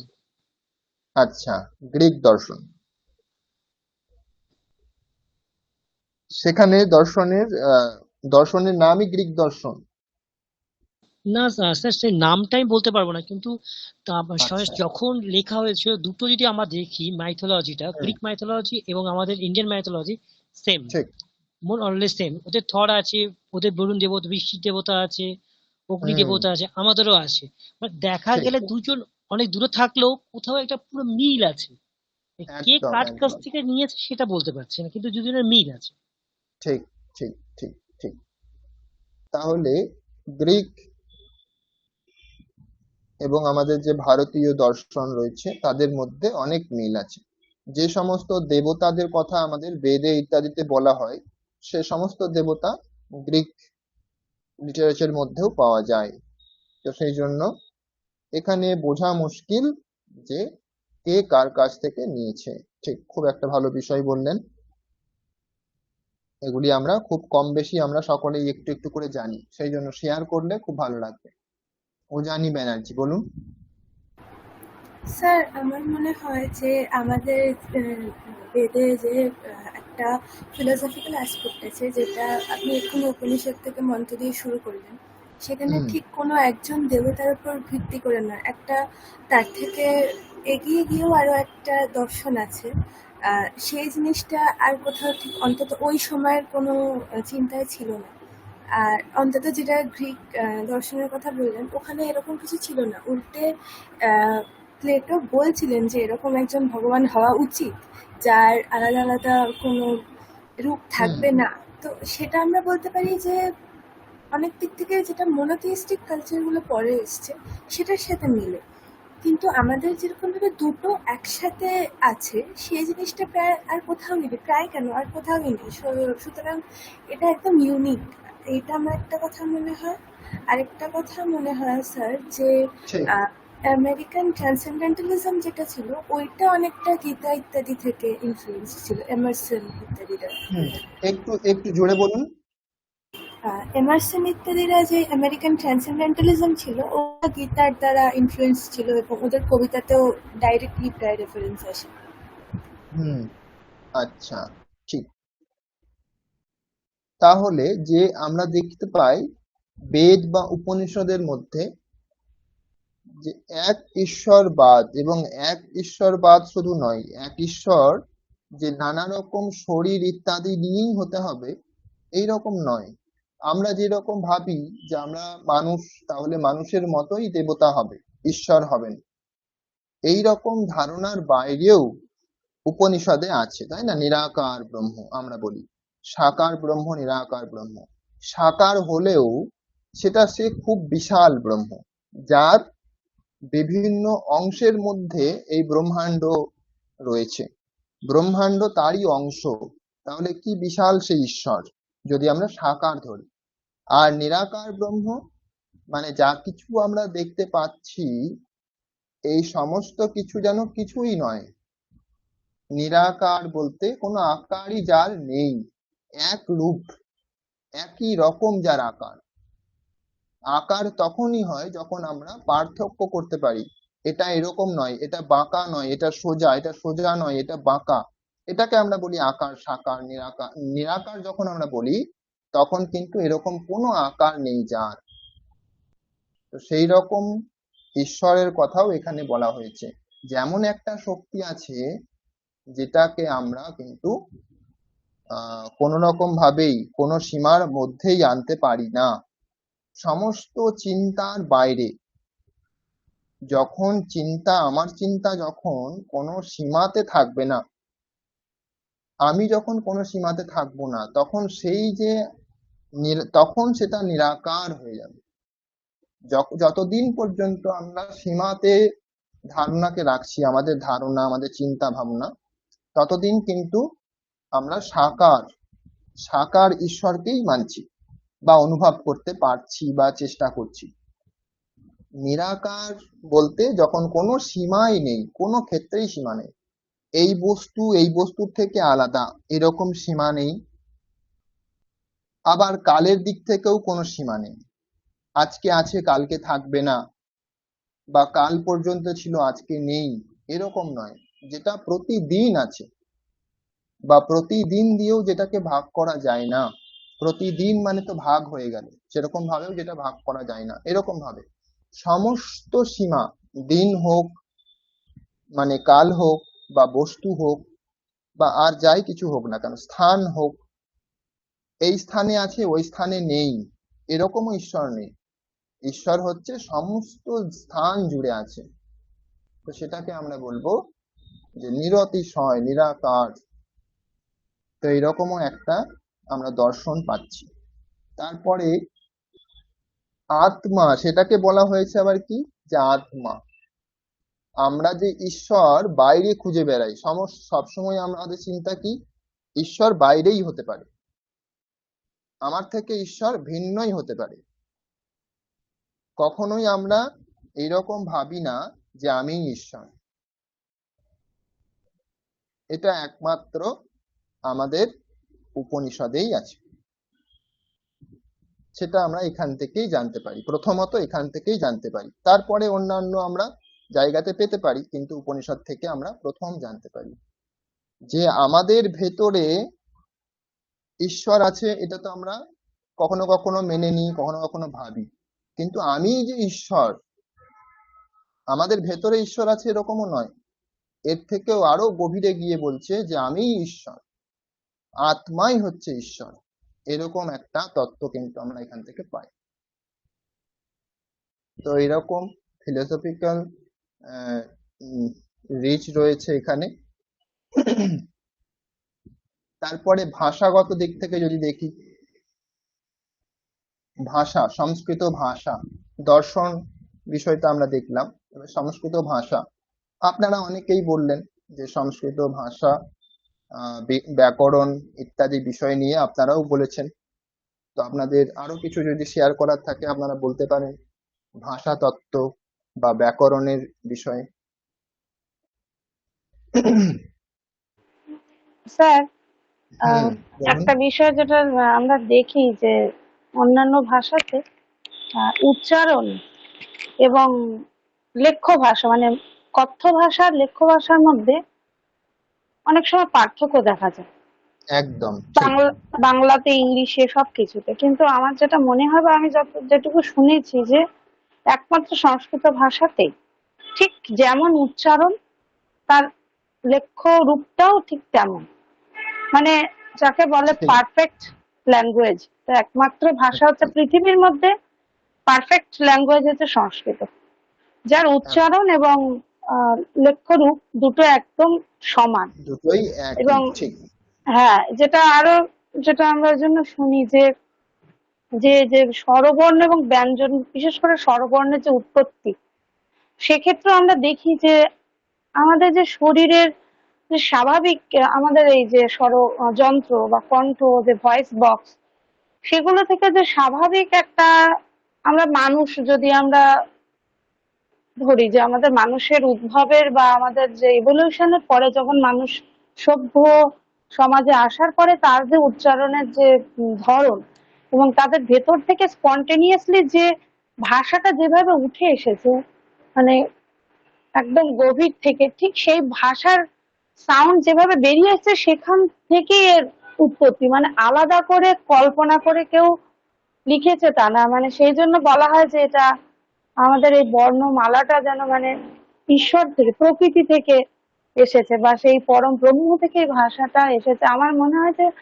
মানে আমাদের এতটা ন্যাচারাল আর স্পন্টেনিয়াস। আমি যখন অল্প অল্প পড়ছিলাম তখন মানে খুব কি বলবো, মানে ভীষণ একটা আনন্দ হচ্ছিল যে কতটা বিজ্ঞান ভিত্তিক এই ভাষা। তার সাথে সাথে এটা মনে হচ্ছিল যতটা বিস্ময়কর তার সাথে সাথে প্রচন্ডভাবে বিজ্ঞান ভিত্তিক ভাষা, যেটা মনে হয় পৃথিবীর আর কোনো ভাষাতে এতটা মিল উচ্চারণের সাথে আমাদের কণ্ঠবর্ণ, তালব্য বর্ণ, মুদ্রা, মানে যেভাবে এভাবে আস্তে আস্তে ভাষাটা ইভলভ হচ্ছে পুরো ওষ্ঠবর্ণ অব্দি, সেইটা আমার খুব বিস্ময় একদম। লাগে আর কি। সেই আর অনুভূতিটা আমি এখন প্রকাশ করলাম। এখন যদি ওরকম ভাষা আমরা কোনো পেয়েও থাকি, এখন আজকের দিনে যদি আমরা ওইরকম সংস্কৃতের মতো যদি আমরা বিজ্ঞানসম্মত ভাষা বা ব্যাকরণ যদি আমরা পেয়েও থাকি, তবুও আমাদের গর্ব থাকবে যে আমরা সেই সময়ে এরকম ভাষা একটা পেয়েছিলাম, সেই সময়ে আমরা এরকম একটা ভাষা ব্যবহার করতাম যেটা আজকের থেকে অনেক প্রাচীন। তাহলে সেই সময়েই আমরা এরকম একটা ভাষা ব্যবহার করেছি যেখানে কোনো ভুল নেই, ভাষার মধ্যে কোনো ভুল আমরা পাচ্ছি না। তো সেই জন্যই ভাষার আরেকটি আমরা ভাষার মধ্যেই আমরা পাচ্ছি যে সংস্কৃত ভাষা। সংস্কৃত শব্দের মধ্যেই আছে। সংস্কৃত শব্দের অর্থ কি? যেটা সংস্কার করা হয়েছে, এরকম ভাষা যেটা নির্ভুল। তো ভাষার মধ্যে কোনো ভুল নেই, এরকম একটা ভাষা। তো সেই জন্যই এর নাম হচ্ছে সংস্কৃত। সংস্কৃত মানে ভালোভাবে যেটা করা হয়েছে। বা সংস্কার করা শব্দে আমরা আমরা কি জানি? সংস্কার করা মানে পরিষ্কার করা, তাহলে পরিষ্কৃত ভাষা। তাহলে এরকম আমরা নামের মধ্যেই পাচ্ছি এর গুণ। আর ব্যাকরণের দিক থেকে যদি বলতে চাই, ব্যাকরণ হচ্ছে এর পেছনে কারণ। এটার কারণ হচ্ছে ব্যাকরণ। তার জন্য পাণিনির যে অষ্টাধ্যায়ী বলে একটি বই রয়েছে, সেটা হচ্ছে খুবই সূক্ষ্ম, খুবই সূক্ষ্ম, খুবই সূক্ষ্ম সেখানে বিচার।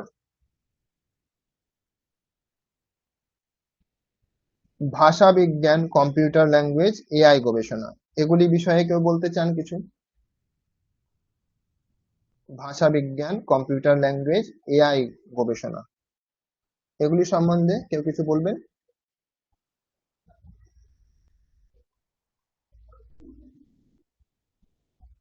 ভাষা বিজ্ঞান আমরা জানি, লিঙ্গুইস্টিক আমরা পড়েছি অনেকে, তাই না? একই ভাষার সাথে অন্য ভাষার কি সম্পর্ক, কিভাবে উদ্ভব হলো ইত্যাদি, এই বিষয়গুলি সোমা রয় মণ্ডল বললেন কিছুটা। আহ, তো ভারতীয় যত ভাষা আছে সবকিছুই আমরা জানি যে অনেক অনেক দিন আগেই এগুলি আমরা জানতে পেরেছি যে সংস্কৃত থেকেই এই ভাষাগুলির আহ, প্রভাব খুবই বেশি, সংস্কৃতের প্রভাব খুবই বেশি এই ভাষাগুলিতে। ভারতীয় যত ভাষা আছে সমস্ত ভাষাতেই আমরা সংস্কৃত প্রভাব দেখতে পাই। তাহলে সংস্কৃত শব্দ সংস্কৃত শব্দ বেশি আছে তো বাংলাতে, তো আমরা তো জানি বাংলা যারা আমরা আছি বাঙালি, বাংলা হিন্দিতেও অনেক শব্দ আছে যেগুলি আমরা সংস্কৃত থেকে পাই। তাহলে এটা ভাষা বিজ্ঞানের দিকে গেল। এছাড়াও আমরা অন্যান্য যে সমস্ত পাশ্চাত্য ভাষা পাচ্ছি, সেখানেও আমরা যদি একটু গভীর অধ্যয়ন করি, লিঙ্গুইস্টিক আমরা পড়েছি অনেকে, তো সেখানে যদি আমরা দেখি সেখানেও কিন্তু আমরা পাবো যে সংস্কৃত ভাষা থেকে অন্যান্য যে সমস্ত পাশ্চাত্য ভাষা রয়েছে সেখানেও অনেক মিল আছে। তারাও কিন্তু এই ভাষা থেকেই উৎপন্ন হয়েছে বা এর সাহায্য নিয়েছে, এটা আমরা কিন্তু দেখতে পাই। আর এআই বা কম্পিউটার ল্যাঙ্গুয়েজ, এটা নিয়ে অনেকদিন ধরেই কাজ চলছে যে আর অনেক বিজ্ঞানীরাও এটা মেনেছেন, অনেক হ্যালো স্যার। বিজ্ঞানীরাও এটাকে। হ্যাঁ বলুন স্যার প্রভাত সরকার। হুম। বলছি, এই যে আমিও মানে অনেক জায়গায় পড়েছি, বাট এটা মানে কিছু মানে ফিক্স সোর্স জানি না। যেরকম জার্মানিতে শুনেছি নাকি সংস্কৃত নিয়ে, ওকে মানে সংস্কৃতের উপরে মানে কম্পিউটার ল্যাঙ্গুয়েজ যেরকম আমাদের আছে সি সি প্লাস প্লাস গুলো, ওই ধরনের মানে সংস্কৃতটাও অ্যাজ এ মানে কম্পিউটার ল্যাঙ্গুয়েজ হিসাবে ওরা ব্যবহার করার চেষ্টা চালাচ্ছে, মানে ওর উপর রিসার্চ হচ্ছে। তাহলে এই জিনিসগুলো কি মানে কতটুকু সত্যি? মানে এবার সংস্কৃতকে হ্যাঁ, নিয়ে মানে এই যেগুলো আমি বিষয়গুলো। শুনেছি, যেটা এবার এগুলো আমার যেহেতু শোনা কথাই, বাট হুম হুম। মানে বেসটা এই একটু থাকে বিষয়গুলো, নাকি? হ্যাঁ হ্যাঁ হ্যাঁ বুঝতে পারছি। এই বিষয়গুলো বিজ্ঞানীরাই, বিশেষভাবে যারা যুক্ত আছেন তারাই এই বিষয়গুলি খুব ভাবে বলতে পারবেন। আমরা তো নিউজ থেকে ইত্যাদি বিষয় থেকেই আমরা এগুলি জানি, একদম খুব কাছে থেকে তো আমাদেরও জানা নেই এই বিষয়গুলো। যারা রিসার্চ করছেন ইত্যাদি বিষয়ে তারা এগুলি বলতে পারবেন।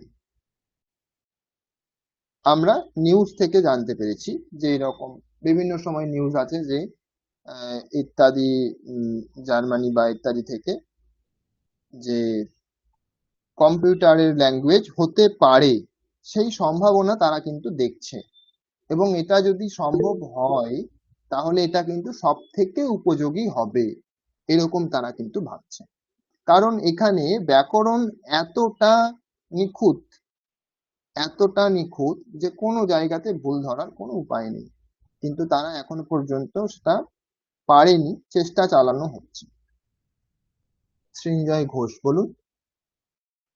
হ্যাঁ স্যার, আমি এই যে এআই বিষয়ে আসলে আমার যে সাবজেক্ট আছে ওখানে কোডিং বা ল্যাঙ্গুয়েজ কিছু আছে, তো তাই আমি এটা পুরোপুরি তো আমি রিসার্চ করিনি, কিন্তু কিছুটা বলতে পারি।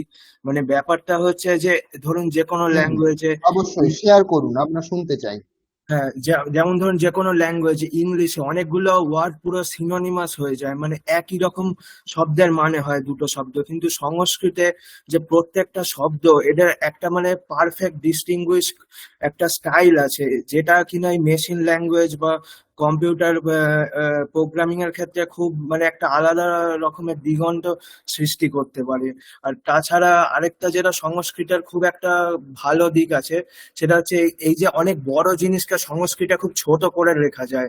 মানে আপনি দেখবেন ইংরেজিতে যদি আপনি কিছু বোঝাতে চান আপনাকে অনেক লাইন খরচ করতে হবে, অনেক পাতার পর পাতা শব্দ লিখতে হবে, কিন্তু সংস্কৃতে জিনিসটা অনেক কনসাইন ভাবে করা যায়, যেটা আমরা মানে কিছু ক্ষেত্রে দেখেছি।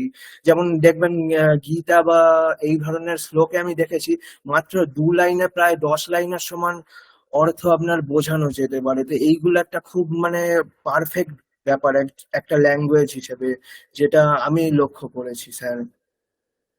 ঠিক ঠিক, খুব সুন্দর দিকগুলি আপনি বলেছেন। যেরকম সংস্কৃতের ক্ষেত্রে রয়েছে সমাস বলে একটা জিনিস আছে, তাই না? সমাস, সমাস শব্দটা আমরা পরিচিত, বাংলা যারা আমরা জানি তারা আমরা জানি সমাস শব্দ। তাহলে সমাস করে কিন্তু অনেক অনেক অনেক অর্থ আমরা একটি শব্দের মধ্যে বলে দিতে পারি। কারণ সমাস করলে অনেকগুলি শব্দ মিলে একটা শব্দ হয়ে যায়। তো সেক্ষেত্রে যদি আমরা সমাস করতে পারি তাহলে অনেকগুলি লাইনও কিন্তু কমে যাবে, একটা লাইনে চলে আসবে, দুটি লাইনে চলে আসবে। বা ধরুন যেখানে 3-4টি শব্দ হতে পারে সেখানে আমরা কিন্তু একটি শব্দ ব্যবহার করেই তার অর্থ বোঝাতে পারি। তো এটা হচ্ছে একটা দিক যেটা আমরা সংক্ষেপে বলতে পারি। আর একটা আপনি যেটা বললেন বিভক্তির প্রয়োজন, বিভক্তি বলে একটা বিষয় আছে, যেটা সংস্কৃতের ক্ষেত্রে বিভক্তি। একই শব্দের একই শব্দের 21টি রূপ হতে পারে। একই শব্দের, যেটি আমরা নামপদ বলি, বাংলাতে যেটিকে আমরা নামপদ বলি। তো এইরকম নামপদ একই শব্দ, একটি যদি শব্দ হয় তার 21টি রূপ হতে পারে, তার স্পেসিফিক অর্থ থাকবে, আলাদা আলাদা অর্থ থাকবে, প্রতিটা শব্দের আলাদা আলাদা অর্থ থাকবে। যেরকম আমরা ছোটবেলায় পড়ে থাকবো যে রামঃ রামৌ রামাহা, এরকম ভাবে আমরা শব্দরূপ মুখস্থ করতাম, তাই না? যখন 7-8-এ আমরা যদি পড়ে থাকি সংস্কৃত তাহলে আমরা জানবো রামঃ রামৌ রামাহা। তাহলে একই শব্দের এইরকম ভাবে রাম শব্দ যদি আমরা নিই, একই শব্দের 21টা রূপ পাবো আমরা, তাহলে স্পেসিফিক অর্থ আমরা পাচ্ছি। 21টি রূপের জন্য আমরা 21টি অর্থ পাচ্ছি একটা শব্দের। আর এই শব্দটি আবার এসেছে একটি ক্রিয়াপদ থেকে, সেটাও আমরা ব্যাখ্যা করতে পারি সংস্কৃতে, যে রাম শব্দটা কিভাবে ক্রিয়াপদ থেকে, ভার্ব থেকে কিভাবে শব্দটা এলো, তো সেটাও আমরা ব্যাখ্যা করে বলতে পারি। তাহলে রাম শব্দটার জন্য একটি ক্রিয়াপদের অর্থ যদি আমরা জানি, তাহলে রাম শব্দটার অর্থ আমরা জানতে পারবো। তাহলে ক্রিয়া হচ্ছে মূল। তো সেই ক্রিয়ার একটি ক্রিয়ার আবার অনেক রকমের রূপ হয় বিভিন্ন অর্থকে বোঝানোর জন্য।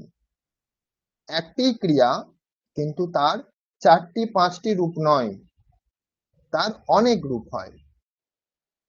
অনেক বলতে 10টি লকার এবং 9টি করে রূপ, মানে 90টি। একটি ক্রিয়ার 90টি রূপ। এবার এটা যদি আমরা কম্পিউটারকে বোঝাতে পারি যে 90টি রূপের 90টি অর্থ আলাদা, তাহলে কিন্তু সেই অর্থটি সে নেবে, কখনোই তার বাইরের কোনো অর্থকে সে নেবে না। তো সেই জন্যই এটাকে বলা হচ্ছে যে খুবই বিজ্ঞানসম্মত ব্যাকরণ বা অর্থ, তার বাইরে কোনো আর অর্থ হতে পারে না। তো প্রতিটি ধাতুর ক্ষেত্রেই কিন্তু এরকম ভাবে 90টি করে অর্থ। তো এই বিষয়গুলির জন্যই হয়তো এরা কম্পিউটার ল্যাঙ্গুয়েজ হিসেবে ব্যবহার করতে চাইছে, কারণ এখানে ধরে বেঁধে দেওয়া আছে যে এতটিই হবে, এর থেকে বেশি হবে না। যেরকম একটা মেশিন কি বলে, এতটিই পর্যন্ত যদি আমরা বলে দিই, যদি আমরা ল্যাঙ্গুয়েজ ব্যবহার করে কম্পিউটারের মধ্যে যদি আমরা বলে দিই যে 10 পর্যন্তই টাইপ করতে হবে, তাহলে সে 10 পর্যন্তই টাইপ করবে, তার বেশি কিন্তু লিখবে না।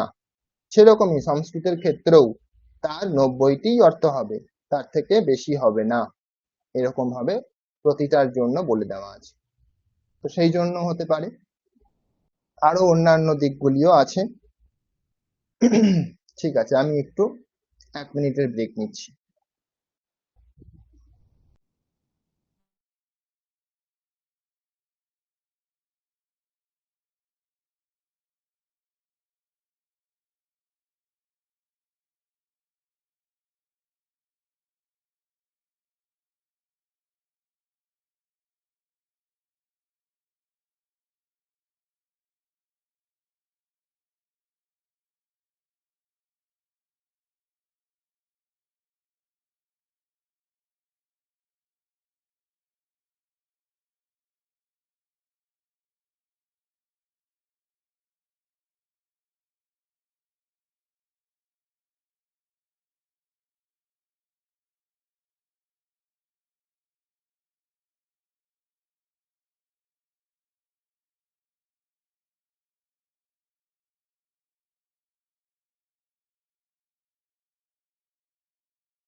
শুনতে পাচ্ছেন আমার কথা?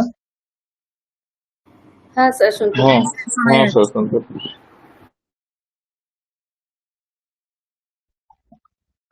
আচ্ছা, তাহলে ভাষাতত্ত্ব এবং ব্যাকরণ বিষয়ে গেল। এবার আমরা দেখব সাহিত্য ও সংস্কৃতির ভান্ডার।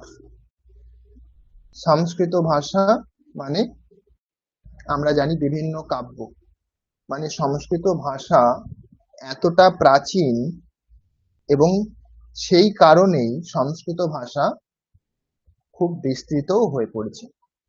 কারণ পুরনো ভাষা হলে কি হবে, বিভিন্ন রকম বিষয়গুলি অ্যাড হতে থাকবে, নানা রকম বিভিন্ন সময় সংস্কার হবে, তার সাথে সাথে তার যে লিটারেচার সেটাও বৃদ্ধি পাবে। সেই কারণেই এর যে সাহিত্য ভান্ডার সেটা হচ্ছে খুব বিপুল, খুব বিশাল। যেখানে আমরা যদি আদি কাব্য আমরা জানি রামায়ণ, সেখান থেকে যদি আমরা শুরু করি এখনো পর্যন্ত কিন্তু ক্রমাগত চলছে। তো এই সমস্ত যেহেতু প্রাচীন একটা ভাষা, সেই কারণেই এর সাহিত্য ভান্ডারও খুবই বিশাল।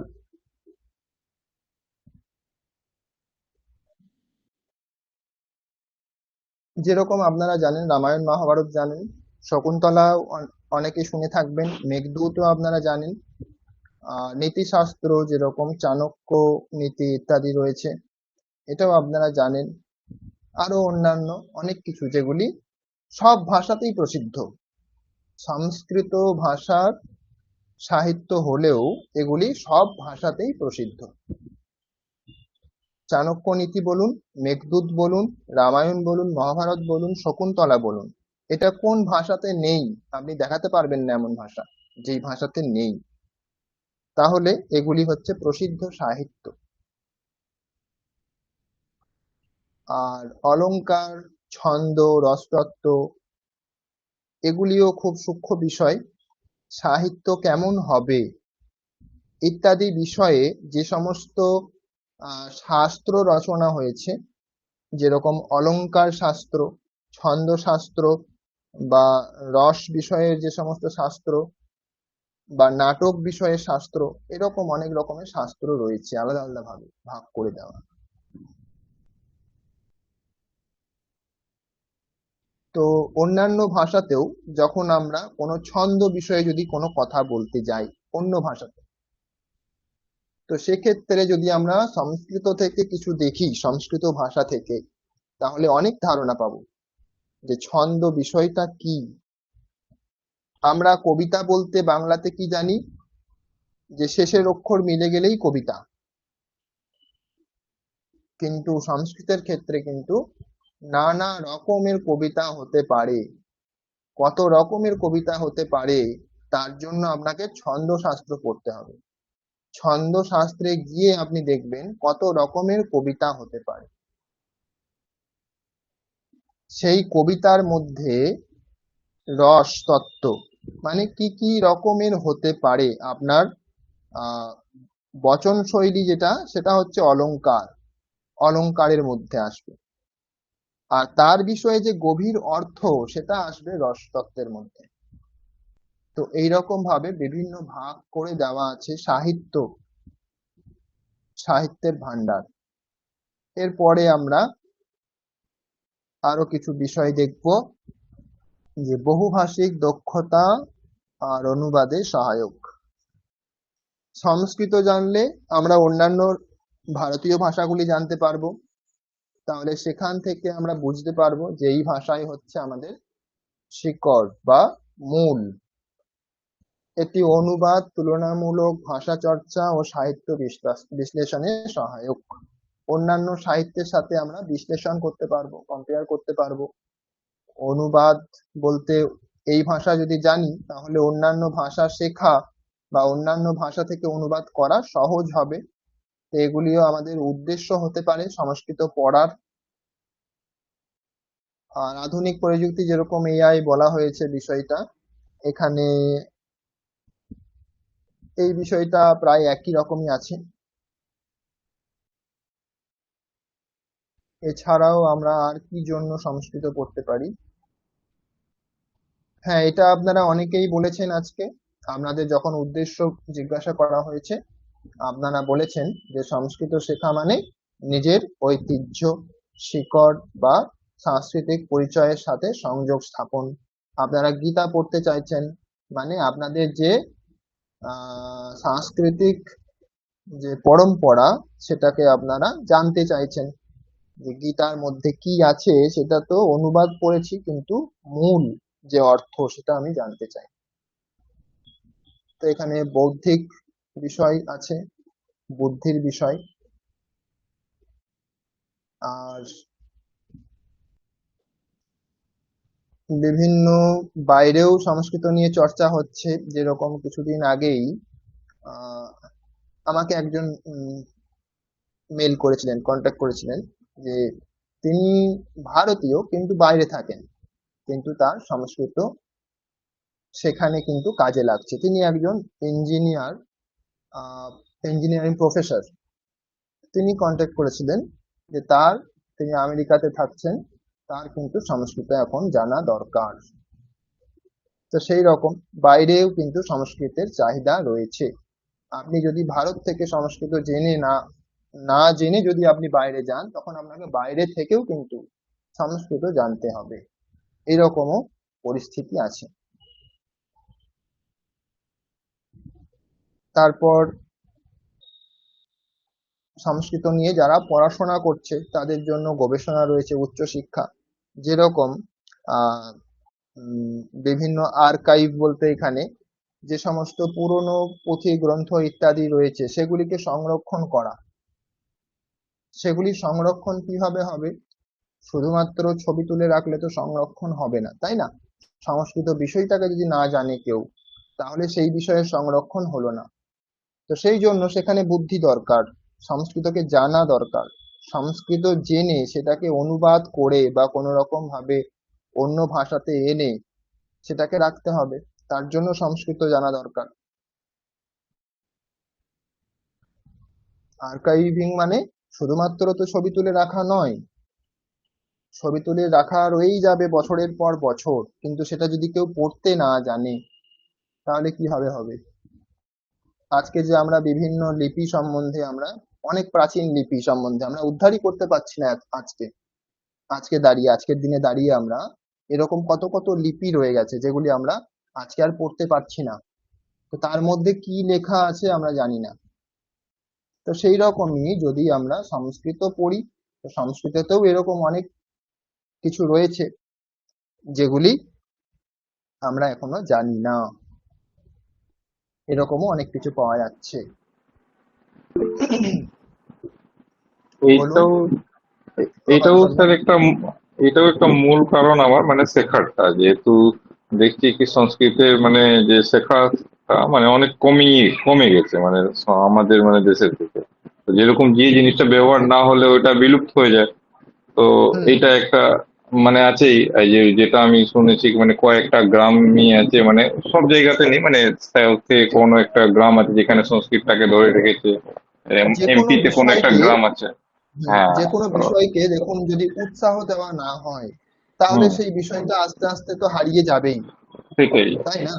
সংস্কৃত বিষয়কে আগে উৎসাহ দেওয়া হতো, এখন উৎসাহ দেওয়া হয় না। সেই জন্য সংস্কৃতের এখন উচ্ছেদ হয়ে যাচ্ছে সেই কারণেই। আবার কিছুটা উৎসাহ পাচ্ছে সংস্কৃত এখন বর্তমানে। কিন্তু বিগত আমরা যদি কিছু বছর দেখি, তাহলে আমরা যে বুঝতে পারবো, জানতে পারবো যে সংস্কৃতকে কিভাবে অবহেলা করা হচ্ছে। তো সংস্কৃতকে যদি আমরা যদি প্রমোট করি তাহলে কিভাবে হবে? তাহলে সেটা তো নিজে নিজে হারিয়ে যাবেই অবশ্যই। যেহেতু আমরা এখন অন্যান্য ভাষাতে আমরা কথা বলছি, অন্যান্য ভাষাতে আমরা কাজ চালাচ্ছি, তাহলে সংস্কৃত তো আমাদের এখন দরকার নেই, তাই না? তো সেই জন্য সংস্কৃতর এখন প্রমোশন দরকার আছে।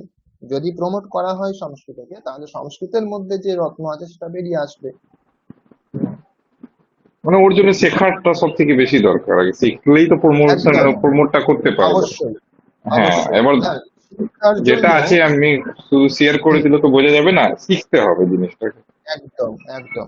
না, আমি ওখানেই প্রমোশনের কথা বলছি, যে বিষয়টা যাতে সকলে শেখে, তো সেই জায়গাতে তো রাখতে হবে সংস্কৃতটাকে, না হলে কিভাবে শিখবে?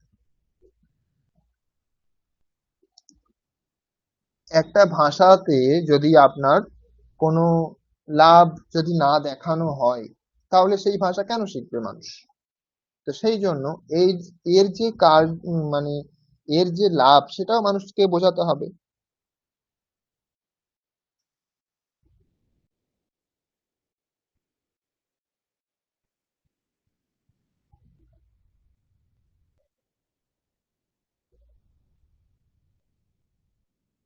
তারপরে দেখুন স্কুলে এখন আপনি যদি যান, যে কোনো স্কুলে যান, যে কোনো স্কুলে আপনি যে কোনো আপনার পাশাপাশি যে কোনো একটা স্কুলে চলে যান, আপনি দেখবেন বাংলা যিনি পড়াচ্ছেন খুব ভালো পড়াচ্ছেন, ইংলিশ যিনি পড়াচ্ছেন খুব ভালো পড়াচ্ছেন, হিন্দি যিনি পড়াচ্ছেন খুব ভালো পড়াচ্ছেন, কিন্তু সংস্কৃত যিনি পড়াচ্ছেন তিনি পড়াতে পারছেন না। তাহলে এটার জন্য কে দায়ী বলুন? তিনি সংস্কৃত পড়াতে পারছেন না কেন? তাহলে আপনি শিখবেন কোথায়? তাহলে আপনার যদি স্কুল লেভেলে যদি শিক্ষার যে আপনার ইচ্ছা সেটি যদি না থাকে, তাহলে আর কবে গিয়ে জন্মাবে আপনার ইচ্ছা? তো সেই জন্য স্কুল লেভেলেই সংস্কৃতের যে শিক্ষার প্রতি যে ইচ্ছা সেটা নষ্ট হয়ে যাচ্ছে। তার ফলে আর সংস্কৃত ল্যাঙ্গুয়েজটা সেই জন্য অবহেলিত হয়ে যাচ্ছে।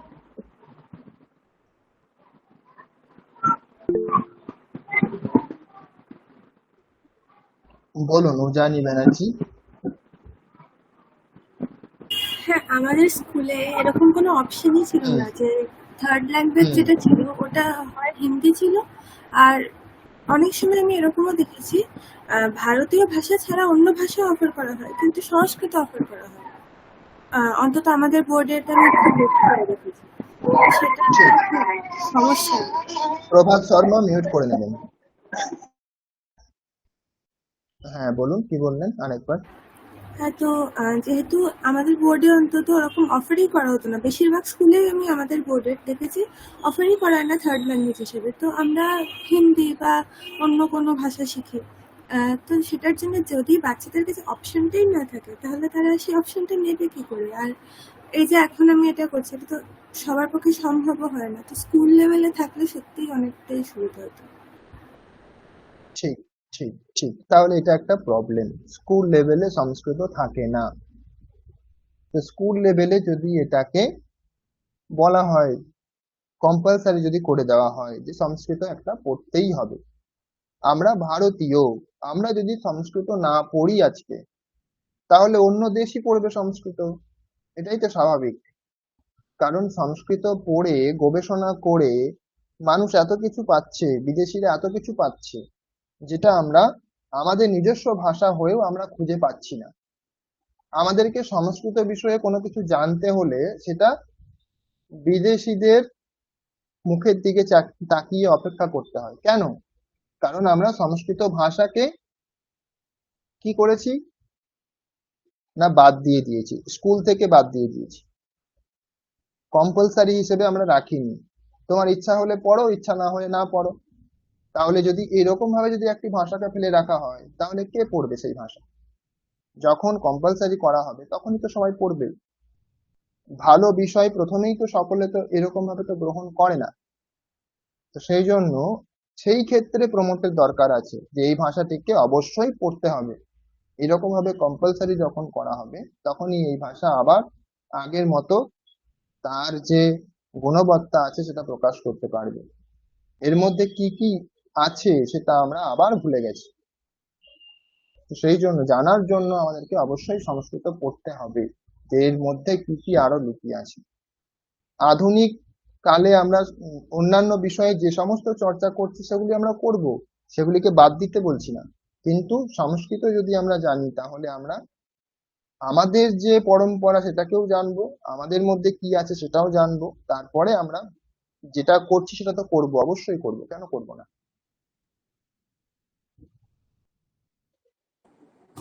তো একটা কথা বলবো হ্যাঁ বলুন। স্যার? বলুন। হ্যাঁ স্যার। তবুও তো মানে আপনারা মানে ছেলেরা এই আমাদের বিবেকানন্দ ইউনিভার্সিটির আন্ডারে পড়াশোনা করেন, গবেষণা করেন বলে সংস্কৃতটা অনেক ছেলেরাই জানে। এবার আমাদের মতো গার্লস স্কুলে যেখানে মানে 11-12-এ এমনিতে তো এখন কোনো আর রিক্রুটমেন্ট নেই, তো একজন পার্ট টাইম গার্লস মানে ফিমেল টিচার খোঁজা হচ্ছে, মানে খুঁজে খুঁজে আর পাওয়াই যাচ্ছে না। মানে 2 বছর ধরে একটা ফিমেল সংস্কৃত টিচার ক্লাস 11-12-এর পার্ট টাইমার, মানে কি বলবো, কত কষ্ট করে একজনকে পাওয়া গেল। তা ঠিক আছে, উনি পড়াচ্ছেন এই মাস 6 হলো, কিন্তু কোনো স্টুডেন্টই মানে পছন্দ নয়, মানে বলছে একদমই ভালো লাগছে না, মানে এরকম, মানে এটা পার্সোনালি আমি জাস্ট আপনাকে বলছি, মানে এমনই দুরবস্থা। ঠিক ঠিক। কোনো মেয়েরা ক্লাস করতেই চাইছে না পরে। তাহলে তাহলে হ্যাঁ, এখানে যদি রামকৃষ্ণ মিশন যদি হ্যাঁ, একটা ইউনিভার্সিটি খুলে, যদি হ্যাঁ, সেখানে সংস্কৃত ডিপার্টমেন্ট চালিয়ে যদি হুম, আমাদের মতো স্টুডেন্ট তৈরি করতে পারে, হুম, তাহলে সরকার পারবে না কেন? সেটাই তো, তাই তো, সেটাই তো এটাই তো প্রশ্ন। এটাই তো প্রশ্ন, অবশ্যই। তাই না? হ্যাঁ, হ্যাঁ, সেটাই তো তাহলে প্রশ্ন। এক জায়গাতে সম্ভব হচ্ছে, আরেক জায়গাতে সম্ভব হবে হচ্ছে না না, কেন? তার হ্যাঁ, তার মানে সেটাই। সেখানে গাফিলতি আছে। হ্যাঁ, সেই জন্য সেই জায়গাতেই হচ্ছে সংস্কৃতের প্রমোশন দরকার সেটাই, আছে, সেটাই যাতে স্যার। সংস্কৃত সকলে পড়ে। সেই, আমি ঠিক এক আছে। স্যার, জায়গাতে হুম হুম অন্যান্য বলুন। বিভিন্ন হুম দেশে আমরা যেটা দেখি, যেমন জার্মানি বা বিভিন্ন জায়গায়, তারা কিন্তু নিজেদের যে উৎস ভাষা সেটা বলতে তারা কিন্তু প্রাউড ফিল করে, গর্ববোধ করে।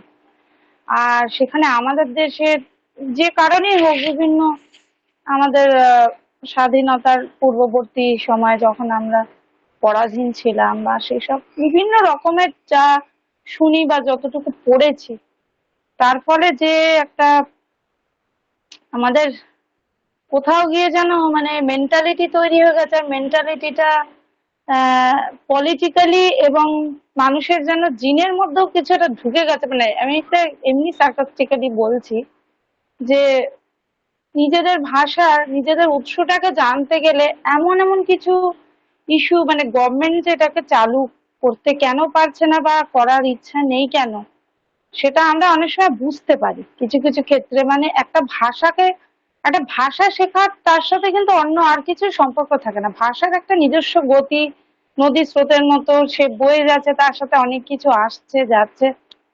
কিন্তু যখনই সংস্কৃত ভাষার বিষয় আসছে, কিছু কিছু সময় গভর্নমেন্ট যখনই দেখছি কোনো কোনো ক্ষেত্রে, অত সেন্ট্রাল গভর্নমেন্ট মানে এসব বলতে গেলে অনেক রকম একটা কন্ট্রোভার্সিয়াল কথা এসে যায়, কিন্তু তখনই জিনিসটা অন্যরকম একটা জায়গায় নিয়ে চলে যাচ্ছে কিছু মানুষজন। মানে সেকুলারিজম, ওই নানান কিছু। সেখানে যেটা স্বাধীন ভাষার যে একটা নিজস্ব স্বাধীনতা আছে, তার যে একটা সায়েন্স আছে, শব্দ বিজ্ঞান ভিত্তিক, আমি যেটা প্রথমে বলছিলাম যে আমাদের ভাষাটা এত বিজ্ঞান ভিত্তিক এবং শব্দ বিজ্ঞানকে ভিত্তি করে এই ভাষাটার উৎপত্তি, সেই জায়গাটা না ধরে সবাই সেই অন্যরকম একটা জায়গায় চলে গিয়ে এটাকে একটা বাউন্ডারিতে বদ্ধ করে জিনিসটাকে সেই লকারে তুলে রাখার মতো রেখেছে, এবং কিছুতেই এটাকে প্রচলিত হতে দেবে না বলে যেন প্রচুর একটা মানে মানে এটা যদি কেউ করতে চায় বা সেই ধরনের কথা বলতে চায়, সঙ্গে সঙ্গে তার সাথে তার একটা ট্যাগ লাইন করে দেওয়া হয় যে ও এটা তুমি ভালো বলছো বা ভালো শিখতে চাইছো, মানে তুমি এরকম। এবং সেটা যেন কোথাও একটা অপরাধে পরিণত হয়েছে। এই কারণে, আর যেহেতু আপনি বলছিলেন বা উজ্জয়ন ও বলছিল যে স্কুল লেভেল থেকে সত্যি যদি চালু না হয়, ভাষার যদি ভবিষ্যৎ না থাকে, তা সেই ভাষাটা কেন শিখবে বাচ্চারা? ভাষাদের মধ্যে ভাষাটার উপরে রেসপেক্ট, শ্রদ্ধা ভাবটা আনা আগে দরকার। শ্রদ্ধা তো দূরের কথা, সেখানে আমরা বিভিন্ন আমাদের কর্মক্ষেত্রে বা সামাজিক ভাবে কমিউনিটি লেভেলে যখন আমরা ঘোরাফেরা করি, সেক্ষেত্রে আমরা দেখতে পাই যে কোথাও গিয়ে একটা তার এই উচ্চতা সম্পর্কে তো কারো আইডিয়া নেই, এবং আইডিয়া থাকলেও সে প্রকাশও করতে পারছে না, এবং সে বিষয়ে সে কুণ্ঠিত বোধ করছে, এবং যে বলতে চাইছে তাকে সবাই দাবিয়ে দেওয়ারও চেষ্টা করে যে এই শিখে কি হবে, বা তার মানে তুমি তো এরকম হয়ে যাচ্ছ। মানে ভাষাটা যে নিজস্ব একটা ধারা আছে, তার যে শেখার যে একটা আলাদা আনন্দ আছে, সেই বিষয়টা স্কুল লেভেল থেকে যতদিন না হবে, এই আমাদের স্ব ইচ্ছায় যেমন আমরা এসেছি, দিদিও বলছিলেন যে রামকৃষ্ণ মিশন এই প্রচেষ্টাটা যদি মেয়েদের ক্ষেত্রেও একটা চালু করে বা অন্যভাবে যদি এইভাবে, মানে দেখুন, গভর্নমেন্টের এটা কাছে আশা করে সত্যি এটা লাভ নেই মেয়েদের আমার মেয়েদের তো মনে ক্ষেত্রে হয়। দেখুন, সারদা মিশন তো রয়েছে, সারদা মিশন তো রয়েছে, তো সেই জন্য আর মেয়েরাও যদি পারে, তো সেখানেও এরকম ভাবে কাউকে একজন তো দাঁড়াতে হবে। যেরকম ছেলেদের সেটাই জন্য একজন দাঁড়িয়েছেন, সেরকম মেয়েদের জন্য একজনকে দাঁড়াতে হবে। এটা তো কোনো বড় বিষয় নয়। ছেলেদের হ্যাঁ, জন্য যখন একজন ছেলে দাঁড়িয়েছেন, মেয়েদের জন্য একজন মেয়ে দাঁড়াবেন, ব্যাস, এটাই তো পার্থক্য। তো ঠিক সেই তাই। জন্য মিশনের যেরকম ধরুন রামকৃষ্ণ মিশন রয়েছে, তো সেই রকমই তো সারদা মিশনও আছে। তো সেরকম সারদা মিশনকেও এই ক্ষেত্রে কাজ করতে হবে। আরো বেশি। যাই হোক, অবশ্যই কাজ তো অবশ্যই করছে। যেরকম বিদ্যা মন্দির আছে না, সারদা মিশন বিদ্যা মন্দির, সেখানেও আমি অনলাইনে ক্লাস নিয়েছি। তো তারা ওরকম চেষ্টা করছে, অবশ্যই চেষ্টা চালাচ্ছে। কিন্তু এটা যখন আহ সার্বজনীন ভাবে যখন হবে বিষয়টা, তখনই এটা ফলপ্রদ হবে। এখন তো হ্যাঁ আমরা স্যার। বিক্ষিপ্ত ভাবে একটা হ্যাঁ, ইউনিভার্সিটি বা একটা কলেজ বা একটা মিশন, রামকৃষ্ণ মিশন, এটা কাজটা করছে। এটা যখন সরকার যখন দায়িত্ব নেবে, তখন এটার উন্নতি আরো বেশি হবে। তো সেটার জন্য দরকার স্কুল থেকে কম্পালসারি করা, এটা খুবই দরকার। হ্যাঁ, সৃঞ্জয় ঘোষ বলুন। হ্যাঁ স্যার, বলছিলাম একজন নেটওয়ার্কিং এর ছাত্র হিসেবে আমি এটা বলতে পারি যে আগামী ভবিষ্যতে কিন্তু সংস্কৃতের ব্যাপক চাহিদা বাড়বে।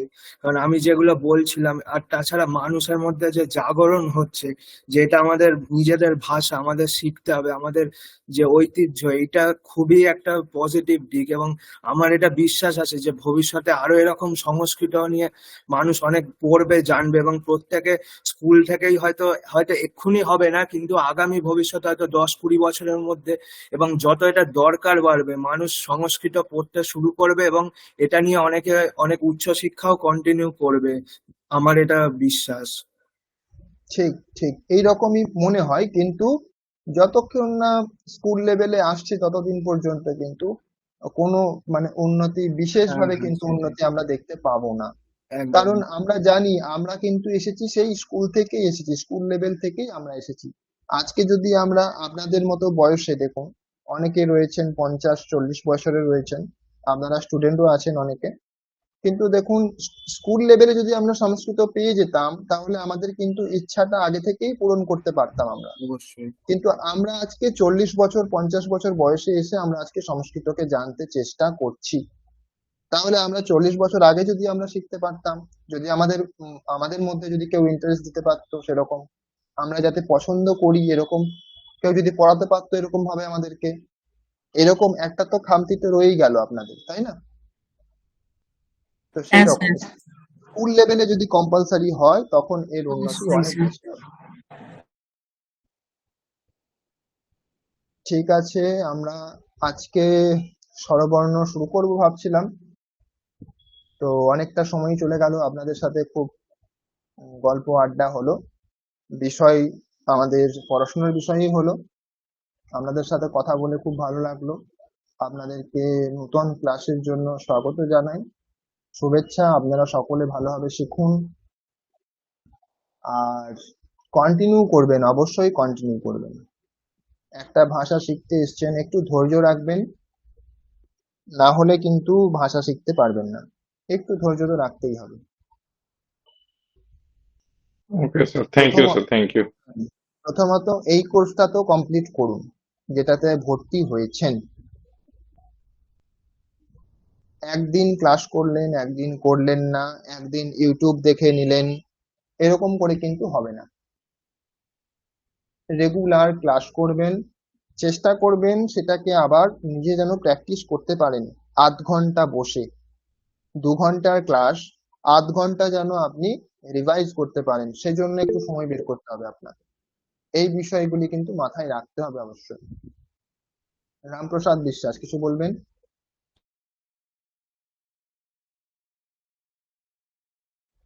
রামপ্রসাদ বিশ্বাস। হ্যালো, হ্যাঁ স্যার। হ্যালো। শোনা যাচ্ছে। হ্যাঁ, বলছিলাম যে এই যে ক্লাসটা হচ্ছে লাইভ ক্লাস, তার রেকর্ডিং ক্লাস তো পাওয়া যাবে নিশ্চয়ই পোর্টালে?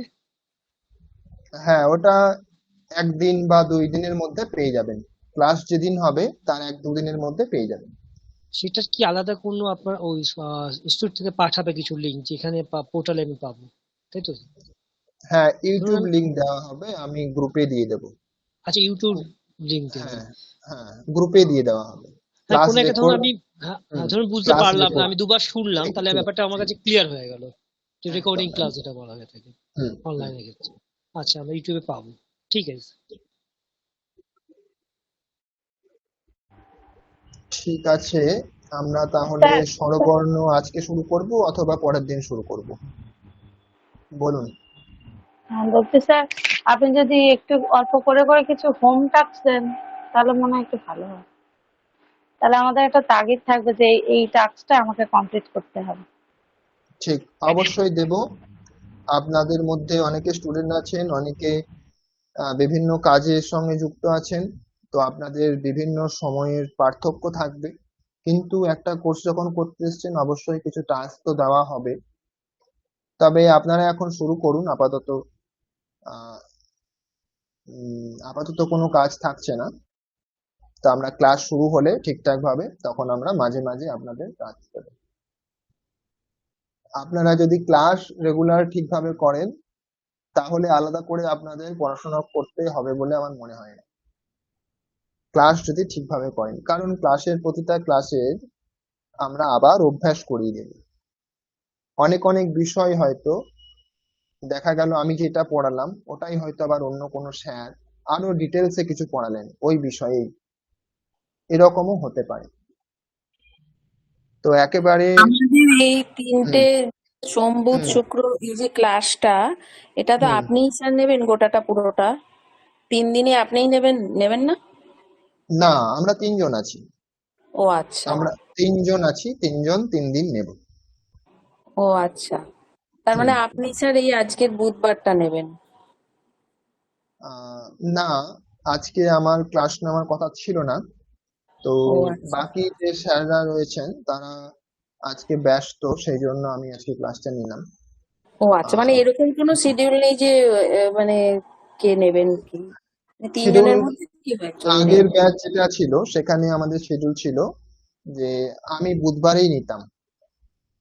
ও তো স্যার। এখন এটা আমরা একটু চেঞ্জ করেছি, আমি নেব শুক্রবার নেব, আর বুধবার নেবেন শঙ্খ স্যার, আর সোমবার নেবেন চন্দন স্যার। ও আচ্ছা, হুম তিনজনের কি সোমবার স্যার আলাদা আলাদা হোমওয়ার্ক থাকবে না একই হোমওয়ার্ক থাকবে? যেই রকম ক্লাস হবে সেই অনুসারে আপনাদের হোমওয়ার্ক দেওয়া হবে। ও প্রতি ক্লাসের জন্য হোমওয়ার্ক নাও থাকতে পারে। ঠিক আচ্ছা আছে? স্যার। হুম হুম। কোনো চাপ নেই, আপনারা ক্লাসটা ভালোভাবে শুনলেন তাহলেই হবে। স্যার আচ্ছা, লাস্ট আপনাদের পরীক্ষা হবে হুম এটা? হ্যাঁ, পরীক্ষা হবে। তাহলে তো পরীক্ষা পরী- হলে চাপ হবেই স্যার। ভালো করে না করলে তো তখন পরীক্ষায় কিছু করতে পারবো না। না না, ভালো করে না করলে মানে আমি তো ক্লাসটা তো করতে বলছি ভালো করে আপনাদের। হ্যাঁ, আমি ক্লাসটা তো ভালো ক্লাস করে করতে বলছেন, কিন্তু আপনি চাপ নিতে বারণ করছেন, কিন্তু চাপ একদম নিয়েই করতে হবে। ঠিক। ঠিক আছে, না তাহলে হলে আপনি হবে না 100, স্যার। তাহলে আপনি হালকা করে 100%। হালকা করে ক্লাস করলে হবে না স্যার, চাপ নিয়েই করতে হবে। ঠিক, ঠিক আছে। যারা চাপ নিতে পারবেন তারা অবশ্যই চাপ নিন, আর যারা চাপ নিতে পারবেন না তারা হালকা ভাবেই পড়ুন, কোনো অসুবিধা নেই। তো আপনাদের কিছু বলার আছে আজকে? আজকে আমরা পড়া বিষয় বলতে কিছু শুরু করতে পারলাম না, আজকে আলোচনা হলো, বিশেষ করে পরিচয় হলো। আজকে প্রথম দিনে ছেড়ে দিন। ছেড়ে দেবো আর 2 মিনিট 3 মিনিট। তো আমরা পরের দিন তাহলে শুরু করব। এখানে আরো একটি শান্তি মন্ত্র আছে, তো এটা আমরা প্রতিদিন পাঠ করব। আর অর্থ আমি একটা বলে দিয়েছি, আর একটা আমি অন্যদিন বলবো। তাহলে আপনাদের কিছু বলার থাকলে বলুন। স্যার এই যে যেগুলো পড়ালেন এইগুলো কি আপনি ওখানে দিয়ে দেবেন, মানে আমরা পরে প্রিন্ট বের করে নিতে পারবো? হুম যেটা আচ্ছা, ক্লাস হবে আমি সব দিয়ে দেবো। পিডিএফ আছে দিয়ে কি? দেবেন তাই হুম তো? একদম পিডিএফ দিয়ে দেবো। ঠিক আছে, থ্যাংক ইউ স্যার। হুম।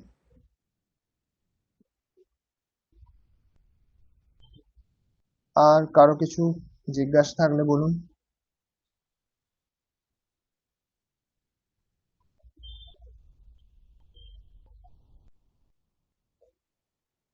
আমরা তাহলে বর্ণ পরিচয় পরের দিন থেকে শুরু করব। শুক্রবারে আমারই ক্লাস থাকে, আমি যেহেতু আজকে নিলাম তাহলে পরের ক্লাসটা আবার দেখবো, যদি শঙ্খ স্যারের সময় হয় তাহলে শঙ্খ স্যারকে বলবো, না হলে আমাকে নিতে হবে। আসলে ওনাদের এখন পরীক্ষা চলছে। আপনাদের আগের যে ব্যাচটি চলছিল তো সেখানে ওনাদের এখনো পরীক্ষা শেষ হয়নি, সেই জন্য ওনাদের পরীক্ষা নিতে হচ্ছে বলে ওনারা এখন একটু ব্যস্ত আছেন। তো সেই জন্য আমাকে ক্লাসটা নিতে হলো আজকে, না হলে আজকে শঙ্কর স্যারের ক্লাস ছিল। হ্যাঁ স্যার, পরীক্ষা চলছে বললাম তো, আমার তো ওই চ্যান্টিং এর পরীক্ষাটা দিলাম। হুম, ঠিক। হ্যাঁ স্যার, এই রাজেশ স্যারের। আচ্ছা, হুম। বাকিদের কোনো প্রশ্ন আছে, জিজ্ঞাসা? স্যার পরীক্ষা কি আমাদের ইয়েতে গিয়ে দিতে হবে না অনলাইনে হবে? না না, সব পুরোটাই অনলাইন হবে। আচ্ছা স্যার। হুম। পরীক্ষার বিষয়ে আমরা পরে আলোচনা করব, তাও আমি একবার বলে নিচ্ছি। 3জন স্যার আছি আমরা, তো সেই রকম 3টি পরীক্ষা হবে। এই রকমই এক দিন যেরকম ক্লাস হচ্ছে সেরকমই যে স্যার যেই দিন আপনাদেরকে পড়াবেন সেই দিনই ক্লাসের সময়েই পরীক্ষা হয়ে যাবে, আলাদা করে কোনো সময় লাগবে না। তো কি রকম পরীক্ষা হবে, হয়তো মাল্টিপল চয়েস হতে পারে, কোনো স্যার যেরকম ইচ্ছা করবেন সেই হিসাবে নেবেন। তো অথবা আপনাদের মৌখিক পরীক্ষা হতে পারে, অথবা ধরুন আপনাদের কোনো লিখিত পরীক্ষাও হতে পারে, হয়তো আপনাকে হ্যান্ডরাইটিং লিখে হয়তো পাঠাতে হতে পারে। তো সব রকমই সম্ভব আছে। তো যেই স্যার যেরকম ভাবে পরীক্ষা নেবেন সেরকম ভাবেই হবে। 100 নাম্বার করে পরীক্ষা হবে। তো খুব চাপের কিছু হবে না, সেই জন্য বিশেষ করে ক্লাসগুলি যদি আপনারা ঠিকভাবে করেন তাহলেই সেটা ঠিক হয়ে যাবে। আলাদা করে আপনাদের বিশেষ এফার্ট দিতে হবে না, কারণ এটা অনলাইন ক্লাস। আমরাও জানি অনলাইনে ক্লাস মানে আপনারা অনেক রকম ব্যস্ততার মাঝে ক্লাস করেন। তাহলে আপনাদের কোনো জানার আছে আর কিছু? শৌর্য সাধুখা বলুন। আচ্ছা স্যার, বলছি যে পরীক্ষা যেটা হবে সেটা কোন ল্যাঙ্গুয়েজে দিতে হবে স্যার, মানে কোন মিডিয়াম, সংস্কৃতে না হিন্দিতে না ইংলিশ বেঙ্গলি কোন? সংস্কৃত, সংস্কৃত। দেবনাগরীতেই তো হবে। দেবনাগরীতে। আচ্ছা, কোনো অসুবিধা নেই, আপনারা সব শিখে যাবেন। যেটা শিখবেন তার উপরেই পরীক্ষা হবে, তার বাইরে হবে না। ঠিক আছে, তাহলে আজকে আমরা শান্তি পাঠ করে শেষ করছি। ওম আপ্যায়ন্তু মমাঙ্গানি বা প্রাণশ্চক্ষু শ্রোত্রমথো বলমিন্দ্রিয়াণি চ সর্বাণি সর্বং ব্রহ্মোপনিষদম মাহং ব্রহ্ম নিরাকুর্যাম মা ব্রহ্ম নিরাকরোদ অনিরাকরণমস্তু নিরাকरणं मे अस्तु तदात्मनि निरते य उपनिषत्सु धर्मास्ते मयि सन्तु ते मयि सन्तु। ओम शांति शांति शांति। हरि ओम तत्सत्। श्री রামকৃষ্ণার্পণমস্তু। ঠিক আছে, সকলকে ধন্যবাদ, আবার পরের ক্লাসে দেখা হবে। Thank you. সকলকে শুভরাত্রি। ধন্যবাদ আর শুভরাত্রি। ঠিক আছে, সকলে কন্টিনিউ করবে অবশ্যই, পরের ক্লাসে আবার দেখা হবে।